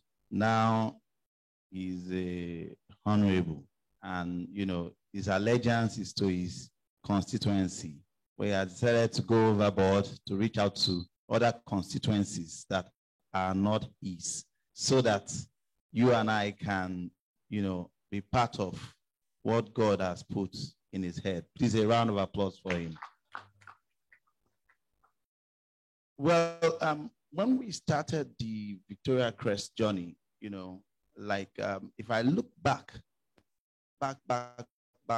in the days when I used to develop in Oniru, those bungalows you have, there are 197 of them. Sharif remembers those times when he just came back from London, and I was living in a room and parlor self-contained. One corner was my office anyway, in the sitting room. So when I look back to what we were doing then to what we are doing now, a lot of things have changed. We were building those bungalows that if you may not have granite to mix, what you have is periwinkle shells, right? Today, we embarked on the journey of building a brand called the Victoria Crest brand. And the brand trust upon which it is built is that we wanted to make aspirational living affordable. And what did we define as aspirational living? We looked at the things that everybody wanted. What was a man in Ikoyi enjoying? What made that white man that each time he comes to Nigeria, he says, I only want to stay in Ikoyi? And I realized that we can build the Ikoyi of our dreams in any part of this country if only we get the right infrastructures there.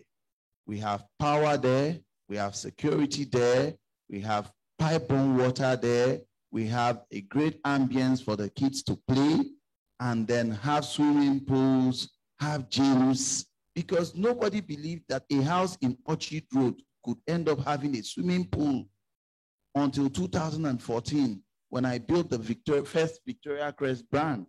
And so people went and realized that, oh, so actually, if you stay in the bay, you can end up with 2 swimming pools. That was the whole concept of aspirational living. And as time began to go by, I realized that Even the man who doesn't like me, who doesn't talk to me in my village, will end up in an estate that he has migrated from Onitsha to Lagos, and he finds himself in Victoria Crest. And the day he sees me, oh, do you also live here? And I said, no, I built the estate. That was the entire concept of aspirational living.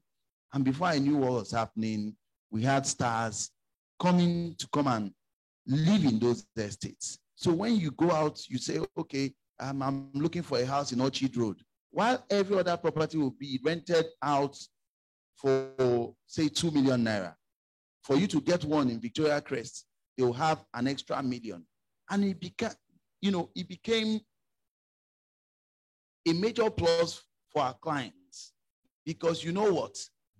When they say somebody built 200 houses and it dropped them in the market, rather than the price to drop, because when you drop 200 houses, it will become, Ubi will say his property is going for 2 million naira a year. And JJ will say, no, take mine, 1.5. But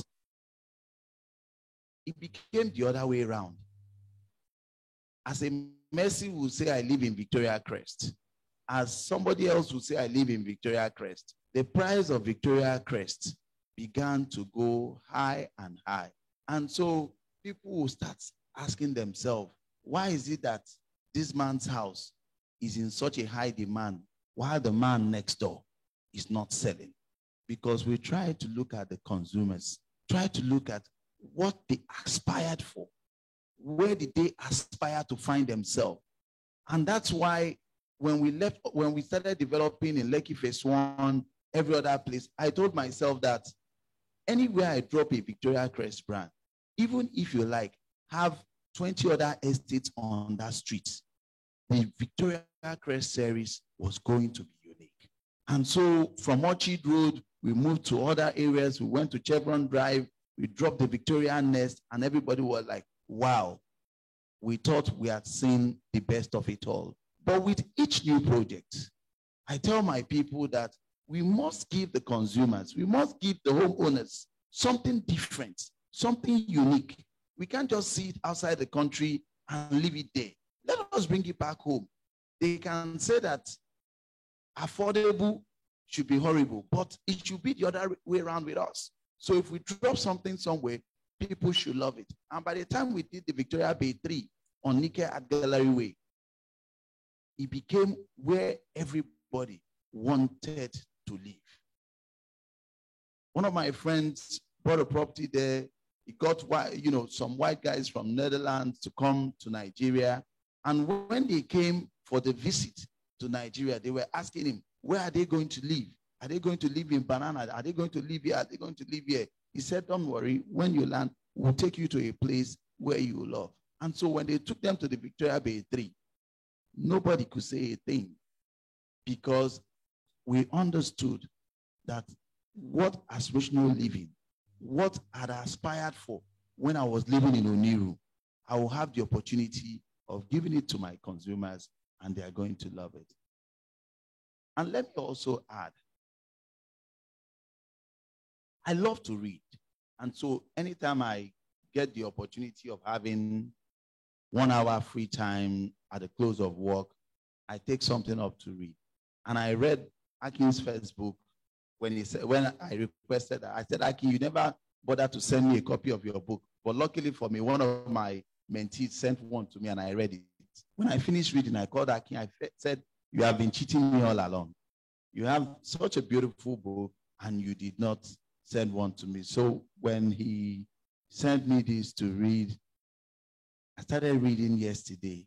And before I knew what happened, I was already in page 37. So I called him. I said, Aki, you are beginning to change my mind.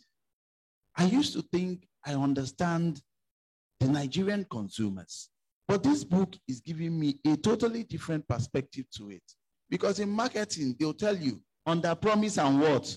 Over deliver. But after reading Aki Alabi's book, I realized that I was also making a mistake.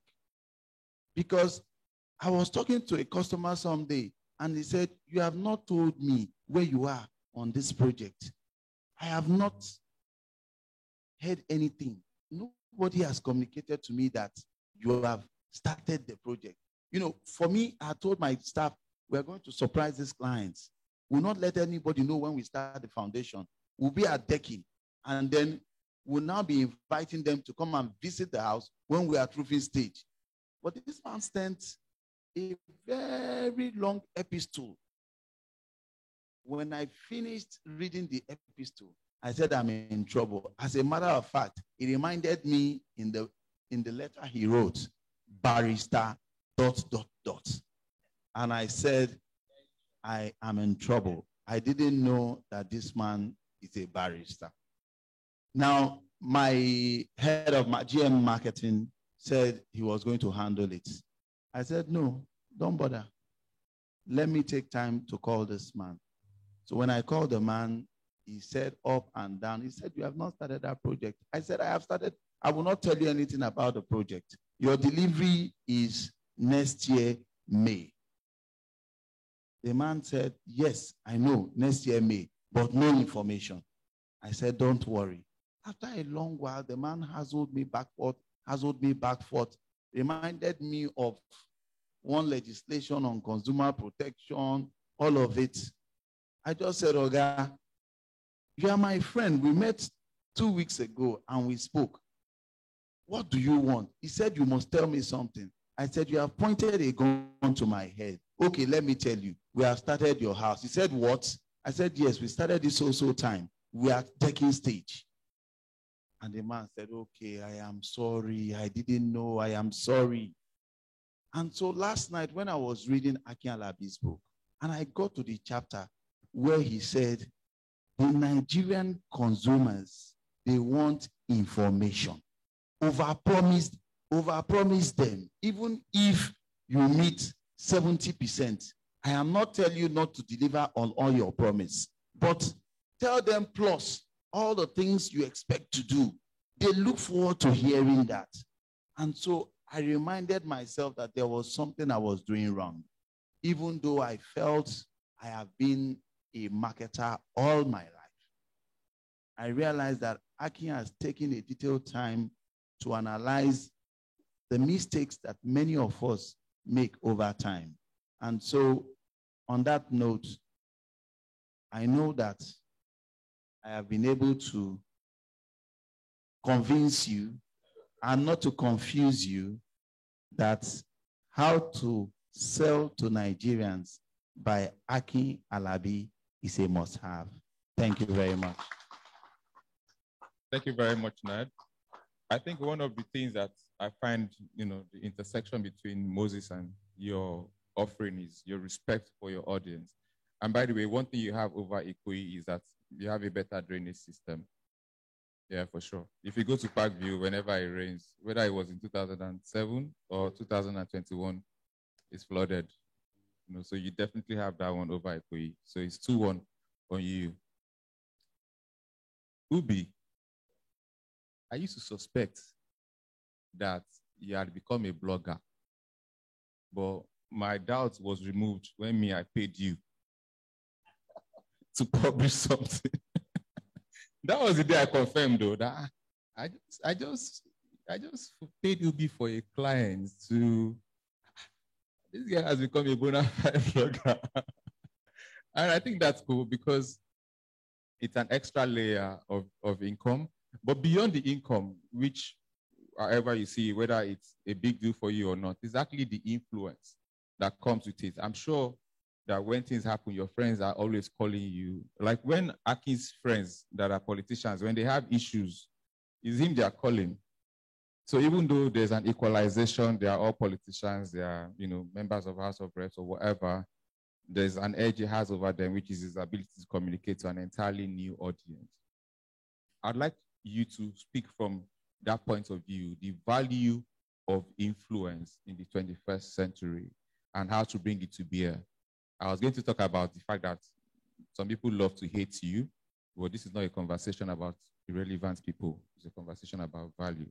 So like the value of influence in the 21st century and how to deploy. All right, thank you. Two things that I've always held on very strong is I read it from a book. It said, money follows attention and always repeat successful actions. I think that's what Akin Alabi has done here with the second book. He's repeated something that's really, really successful by writing the second one. For me, like you said about Akin, whenever something happens, you see people calling me, oh, Ubi, what do we do? Not that I know how to give you the best answers, but I believe that I can actually make that call to somebody. Today, I have friends in different political parties. You know, I can call Akin Alabi and say, Honorable, what's going on in the House?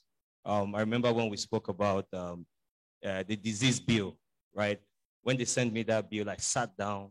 I think prevention bill. I sat down, I read through that bill. That was the first time I was going through a bill like a House of Representative member. Maybe I'll join you soon. And I went through that bill and I had like 5 House of Reps members in front of me. That's when it dawned on me that, do you know what you're doing? For me, that's influence, right? Like I said, during the pandemic, I was able to use my Instagram to get into different homes. I interviewed someone like a former First Family like Aisha Babangida. So when we were able to travel, every time I got on a plane, I'll see a man that I never would expect would be on Instagram listening to what I was saying. He'll say, oh, are you that guy that my wife and my kids were always watching on my TV and they don't let me watch football or watch other things? And I'll be like, what did they say my name was? They say, are you Ubi something? I say, yes, Ubi Franklin. Now, for me, at that point, I felt like I've not just done well, I need to do more, right? So coming from an industry like the entertainment industry, I tell you this, I owe no one an apology, but I'll say that the Nigerian entertainers, they undervalue the kind of, what's the right word? The kind of influence they have. So for someone like me, I'd manage artists, build, their careers, manage their brands and everything. So building brands is something that I've done, right? But whenever I look at them and see what I am doing with how I was able to build myself out of building those brands to still feed without having an artist that is an A-list artist at the moment. And I turn back and look at some artists that are very, very popular and very influential, and they're waiting for shows, streaming to do something. And I tell them, listen, money follows attention. And one of the few people that understand money follows attention is Davido, right? And he's always ready to move. And when I tell people he inspires me, it's not because of maybe he's a rich kid, right? Or we have something on the back end in common. Is the guy that every morning he wakes up, he feels like he wants to do something different. JJ, I and JJ, for every opportunity we have to sit down and have a conversation. He's very deep. People don't know this, that this is one of my mentors and his wife. We have conversations from, let me expose you, from maybe 12 a.m. to like 2 a.m. What are we talking about? Influence, how to enter places, how to make Nigeria a better place. Them asking, what can we do better and what we are already doing? Now, when you're at that position where a billionaire who has, in the last 2 years, has built more than 3,000 houses, you should understand what that is. It's telling you is having a conversation with you. That's to show you that that's influence. Now, are you going to use your influence for something bad? No.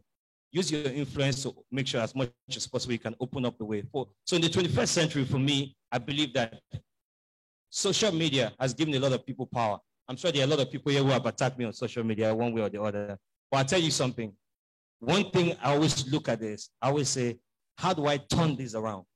No matter how bad the situation is. I get people call you, say, we'll be turn this around. They don't know that I'm actually planning how to turn it around.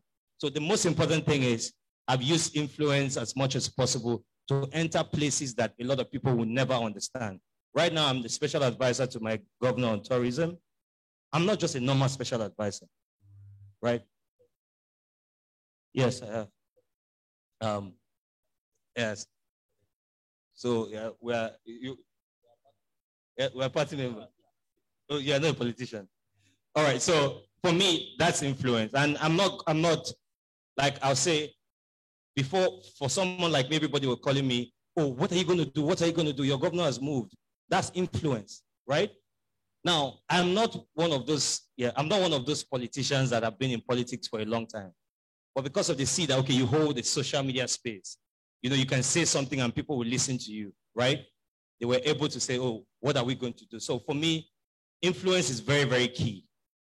Open up your heart, open up your mind, whatever you have, create it and make something best out of it. And remember two things. Always, that thing that you've done that is successful, do it again.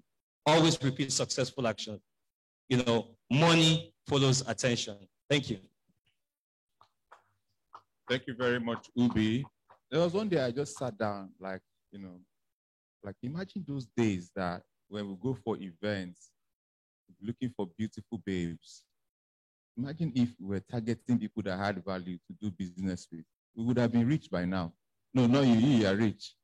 I just sat there like, this life, someone is frustrated. But imagine if when I was in KC after I left, like those events, identifying which babes to talk to. Well, I mean, we're learning. So one of the tragedies is if you used to be like that in secondary school, you were like that in university, and today now you're here, you're like that. That poverty would last. So you know what I'm talking about. One of the beauties of this audience is that it's actually an audience that is very interested in listening. And even though the speakers have gotten loads of applauses, I'd like for you to give yourselves a round of applause for being such a beautiful audience.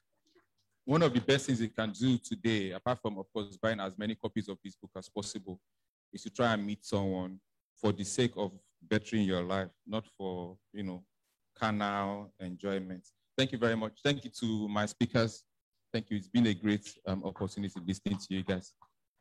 Mr. Chris, are these flaps, are they already? Hey, pictures. I'm looking for my book. I bought this book today. Somebody has collected it, please. I go buy, but that one, I won't collect them.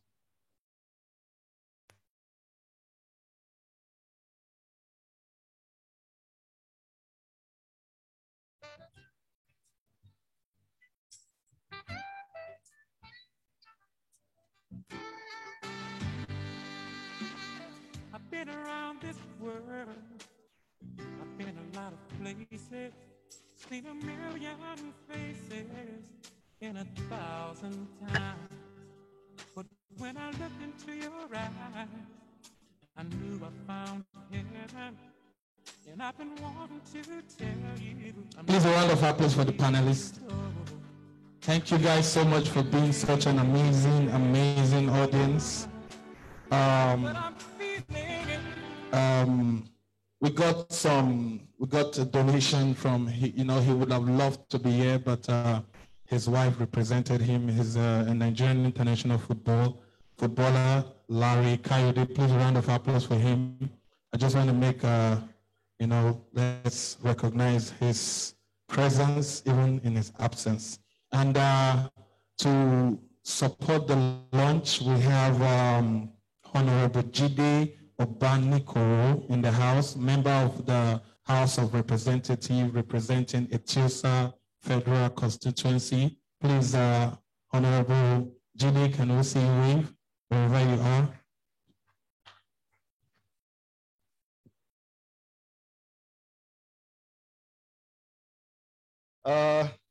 Good afternoon, everybody. Apologies for getting here late. On my way here, I was run into by somebody supposedly more powerful than me. So we had to land ourselves in the police station, Ikoyi police station. So apologies for my late appearance. I got this call yesterday or 2 days ago that my brother is launching his book. And I remember that I missed the first one. And I told myself I will not miss the second one in support of his writing. Him is a writer.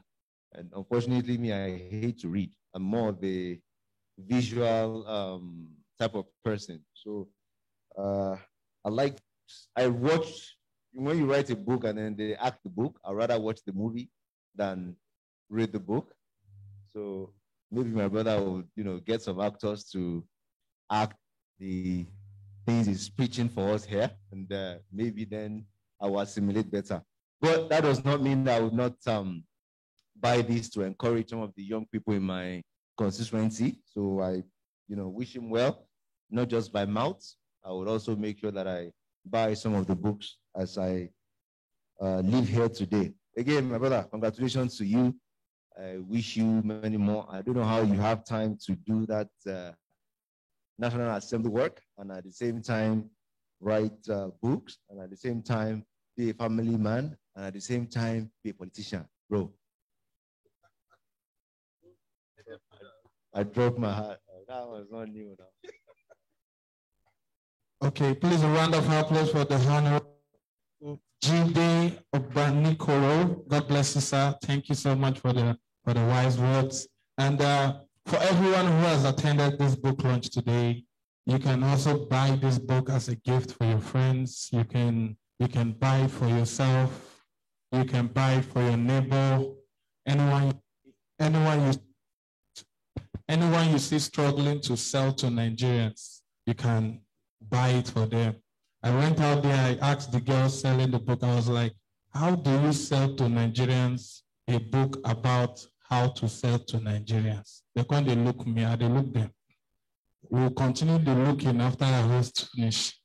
So thank you guys. You guys have been such an amazing audience. And without wasting much of your time, we're going to the last thing, almost the last thing on my program, which is the review. And there's no other person than Bros Gigi. Now, me and you, the host today. God bless you. Please a round of applause for the amazing JJ Omojua, a fantastic guy, been a fan. I follow the way get sense for social media, even though I don't get. God bless you. Thank you very much, my brother. Thank you. So this is the official review. Let me start by saying that I'm biased because Akin is my person, is my brother. So I won't come here and tell you it's a poorly written book, that you should not buy it. So when you listen to me, have that at the back of your mind, that I'm actually a biased reviewer. Having said that, I'm very interested in your upliftment as a human being. So one person you should never trust is somebody that says, I'm not biased. Because that statement itself is a statement of bias. One person you should trust is the person that tells you, let me let you know, I'm actually biased on this conversation. Because your ability to admit your bias means that you've started the process of debiasing yourself. Hello? If you admit your bias, one of the ways of debiasing yourself, that's basically to remove your bias, is to first of all admit that on this conversation, you are biased because you're speaking about your husband, your brother, your sister, whatever. To admit that means that you've started the process of debiasing yourself. So I have debiased myself now. So now you can listen to me with the trust that I'm speaking right through the essence of this book. One advantage I had was that I didn't just read Small Business, Big Money. I traveled with it. I spoke to audiences around the world about it, and I imbibed the essence of that book. One of the most powerful things Akin has as a writer, that's Otumba, today's author, is a counterintuitive writer. And that's a big deal, because what's the essence of reading a book that is saying things that you already knew? I think the value of knowledge is that it adds something new to you. And that was what his first book did to me. Like, there were things I would read, I'm like, that's true, how come I never thought of that? And he continued that theme in his current book, because the conventional sense of selling is to, of course, start at a small price, at a low price. No? Hello? That's the conventional sense now, to offer a lower price than the other person. In Akin's book, How to Sell to Nigerians, you would actually see that conventional, one of the reasons why conventional is not good is because conventional is everybody, conventional is poor. To be different is to sell more. is to have more value and to earn more. And it will tell you that your business is not to look for lower prices. Your business is to look for crazy offers that people cannot reject. Ned was talking about his real estate project. And there was an example in the book when Akin was going to buy a house and he had 2 offers. Somebody was offering about 120 million. I think the other person was offering about 105 million. This was about 10 years ago. The conventional thing to do, of course, is to buy the cheaper house, every other thing being equal, right? But this guy was looking for an offer, and the 2 sellers were people that he would ordinarily want to buy from. And he started to look at, so which one should I now even buy? There was a kind of equalization. Everything was equal on both sides, and he didn't know which one to buy. At the end of the day, one of them then told Akin that if you buy this house from me, anything that happens to the house in the next 1 year, I will replace it. I will fix it. And that was an offer Akin could not read. By the way, the person that offered that was also the one that was selling at a higher price. So Akin bought the more expensive one. Even though he was going to be paying 15, 20 million extra, he bought it because he understood the value of that offer, which meant that whatever, because when you're buying a house, except if you've trusted that seller already, you're not sure, especially these days where everybody wants to claim that they are doing some big project. Your POP is falling, your plastering, you have to plaster again, you have to remove your roof again. I got a house one time and it looked as if I was rebuilding the house. It happens a lot. But this person said, anything that happens in the next 1 year, I cover it. So it's not just speaking to you about these ideas, it's actually giving you very, very good examples. One advantage of reading from a Nigerian author is that they're not going to be giving you examples from projects in America. So there was a time Jay-Z came to Angola. He came to the continent and he spent time in Angola. I think on that trip, he actually also went to Kwara. But he was working on a water project and he went to Angola. And he said that he used to think that he was born in the projects.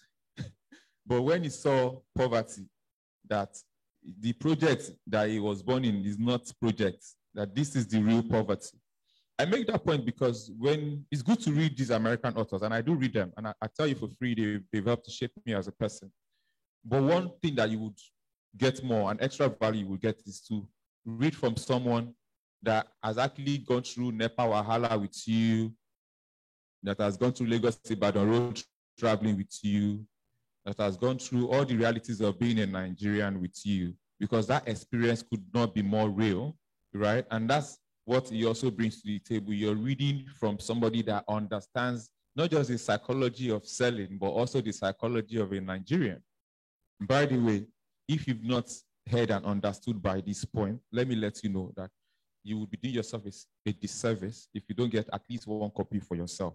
So if you don't have enough money to get for someone, get for yourself. And if you don't have money to get for yourself at all, look for somebody. Oga, as I come here, I still don't have transport money, but I cannot leave this place. They won't think you are doing fine, Bara. I just need a book, a copy of the book. Don't come to me, go to people like Obi Franklin and let them buy copies for you.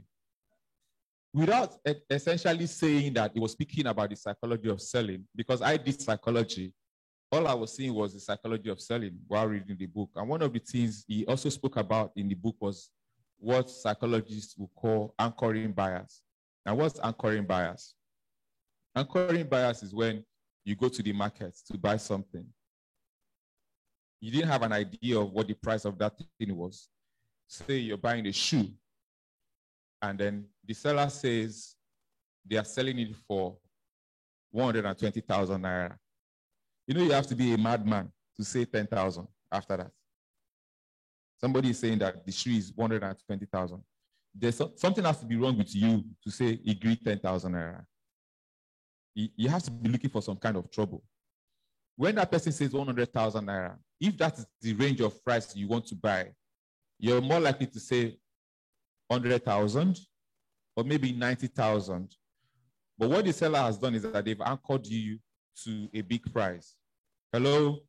They've anchored your mind to a big price.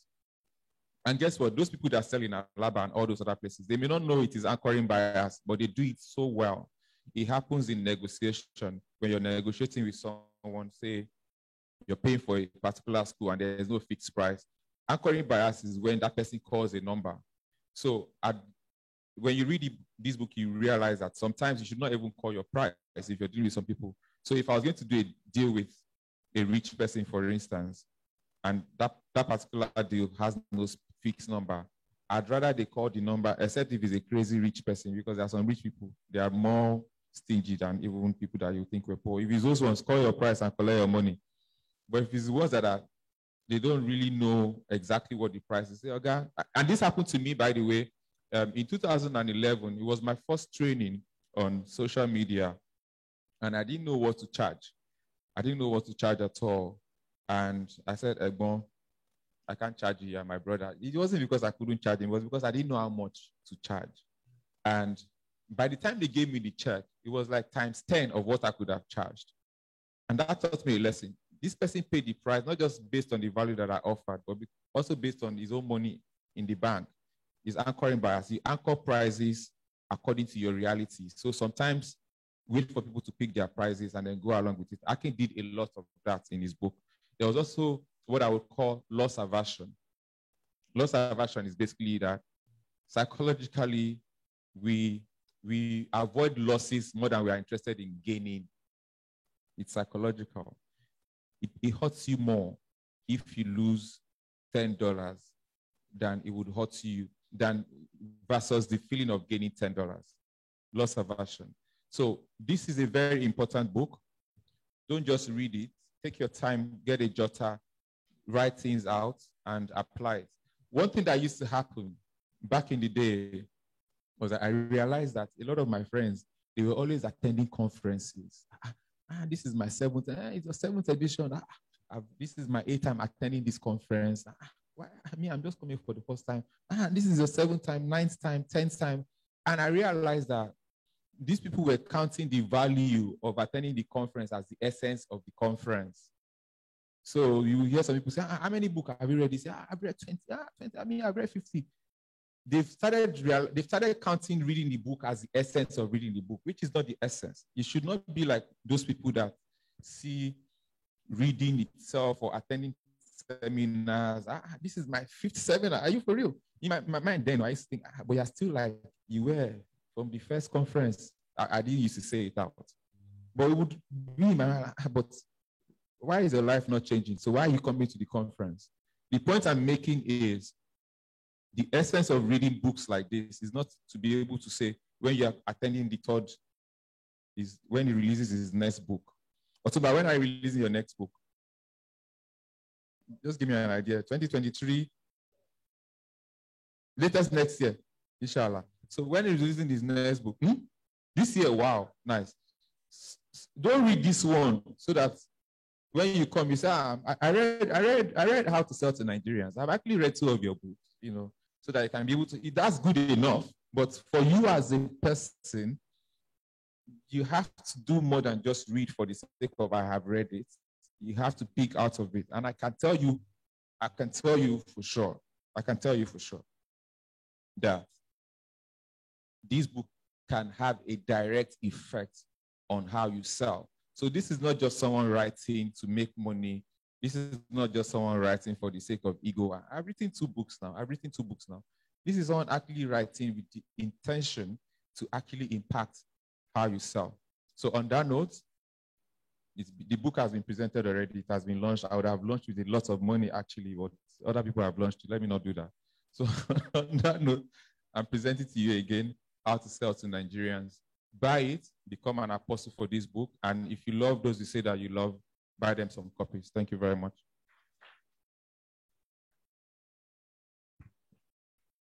And to close this review, I will tell you one thing first. Don't blame Nigerians for being too rude and aggressive. Not be our fault.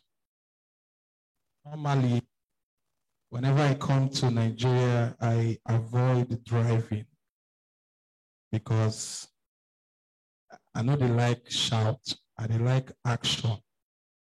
So I feel like if I drive, there will be a lot of pictures and videos of me online fighting in traffic. So I avoid driving. So when you have accepted the fact that your potential customers, this line is in the book, actually is a subtopic in one of the chapters, that Nigerians are very rude and aggressive. It is a fact. Once you don't accept them, to say to Nigerians, no go hard.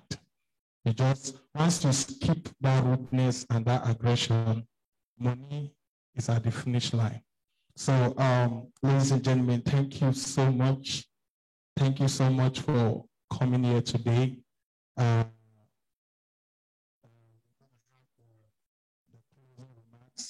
Somebody asked me, say, what of item 7? I say, item 7, a main panel section. He said, no. They put out for 10. I say, yes, but we know why. So we're going to have the closing remark from Mr. Biola Kazim. Please, a round of applause for Mr. Biola Kazim. And before he joins me on stage, I just took a look at this board and I saw Bitcoin. Crypto trader, how far? Some of you are getting triggered by the sound of crypto. Now, wisdom, they know why they add cry for the spelling of cryptocurrency. You have to cry before you get the currency. So please, a round of applause for Mr. Biola Kazim.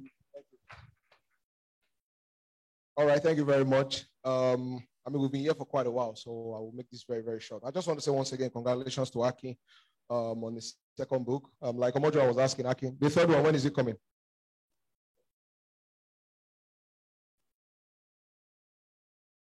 Pardon my rope earpiece, please. It's after I lost my AirPod 5 times. I had to settle for the one with long rope. About the book, I'm getting a lot of requests to write books on governance and politics. So my primary constituency is the House of Reps. That's lawmaking. So how laws are made generally in Nigeria. What's all this? What do you guys do at the National Assembly? What's law, the constitution, the bills, the motions? How can the law help? So I wrote a mini article a couple of months ago about 10 steps our laws are made, and people liked it. And I said, serve us more. We didn't know you guys do this. We just think you guys just go there and sleep. Then I got the idea, like there are a lot of people who are actually interested in this. So my next book might actually be on that line. I've given it a title already, How Laws Are Made in Nigeria, right? I love simple titles, right? That's the There's a round of applause for... You know, I mentioned earlier that you assume everybody's a D student. So if you don't understand the title, How Laws Are Made in Nigeria, then I'm sorry, you're beyond all hope. So anyone at least half a brain should be able to understand that. So I'm going to write that. And I have another, then people are beginning to ask me on, okay, I'm struggling to write my book. I'm struggling to sell it. How do you do it? So I'm going to write one, the bestseller, How to Become a Best-Selling Author in Nigeria. I'm going to write that. So I don't know which one is going to come first, right? So I've got a lot in the pipeline. And I think I found a way to schedule my time in such a way that I'll be able to churn out these contents that won't affect me so much. Thank you. All right, so Aki is already selling his next 2 books, which is pretty much a testament to what he has written for all Nigerians to read. Like I said earlier when I was on the panel, I think it's a very important book because everybody's selling. You are either selling your personality, your business, your ideas. You are constantly selling. So just like the first book, Small Business, Big Money, I read it. I absolutely enjoyed it. I imagine that we'll all, enjoy this as well. I should say thank you as well to all of the panelists, the 2 panels. We learned a lot, and people had a chance to, hear from them firsthand at close quarters without paying a price, and also learning, from them. So as we all make our way home, on behalf of Aki, I'd like to say thank you to everybody for coming. As you go out, please buy not just for yourself, buy for, your friends, your family, your staff, anybody in and around you, just to make sure that, everybody has the opportunity to learn on how to sell to Nigerians. We are very peculiar people, so you need a specific set of information and knowledge on how to sell to Nigerians. So, like I said, on behalf of Akin, thank you very much for coming. We'll see you next time. Akin is launching another book, which hopefully shouldn't be too long. Thank you. Okay, thank you, Mr. Kazim. If I will give an idea to to Mr. Honorable Akin Alabi, the first book you wrote is a movie. This one is a series because they said to Nigerians need get part 1, 2, 3, because they're like Sakaba to part 10. A short story. I walked into his office a few days ago, and he was having a haircut. This is the haircut, by the way. And after the haircut, the barber wanted to take a picture. I say, what do you want to name this haircut now? What do you want rights? You give, So sell to Nigerians is a broad topic because you can never end. The internet changed, the times are changing. So we will get part 2 of this book. And there's going to be a signing section. You can, if you got a book, you can get it signed by Honorable Akin Alabi himself. And the person who asked me for item 7, yes, there's takeaway. God bless you. I know you don't smile. So thank you guys. Thank all of you for coming. I appreciate Dr. Ned, Bubi Franklin, Mrs. Akin Alabi, Kate Henshaw was here. Thank you guys so much. And to conclude this, big congratulations to Honorable Akin Alabi himself. Please, can we give him a big round of applause?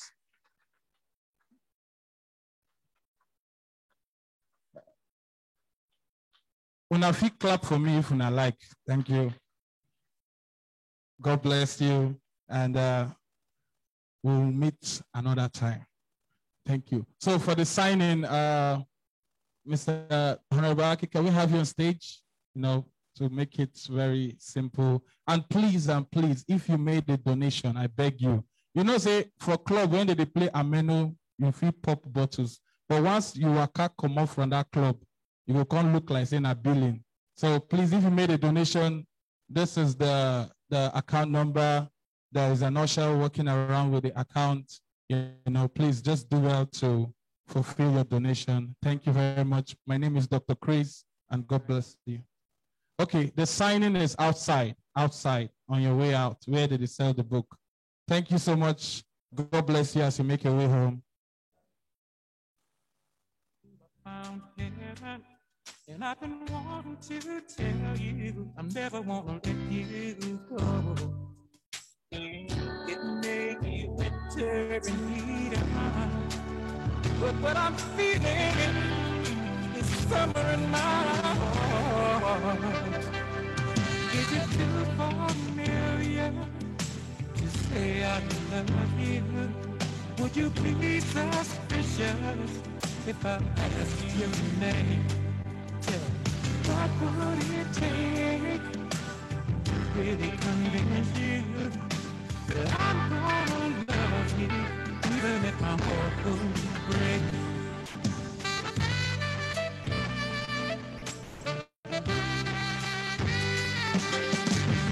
Speak of every day, I can feel it coming. trendybeats.com. Dorime, interimo ad appare dorime. Ameno, lanciremo, dorime. Ameno, o manare imperavi, ameno. Timere, mantiremo, ameno. Manare, imperavi, munare, ameno, manare, imperavi, munare, ameno.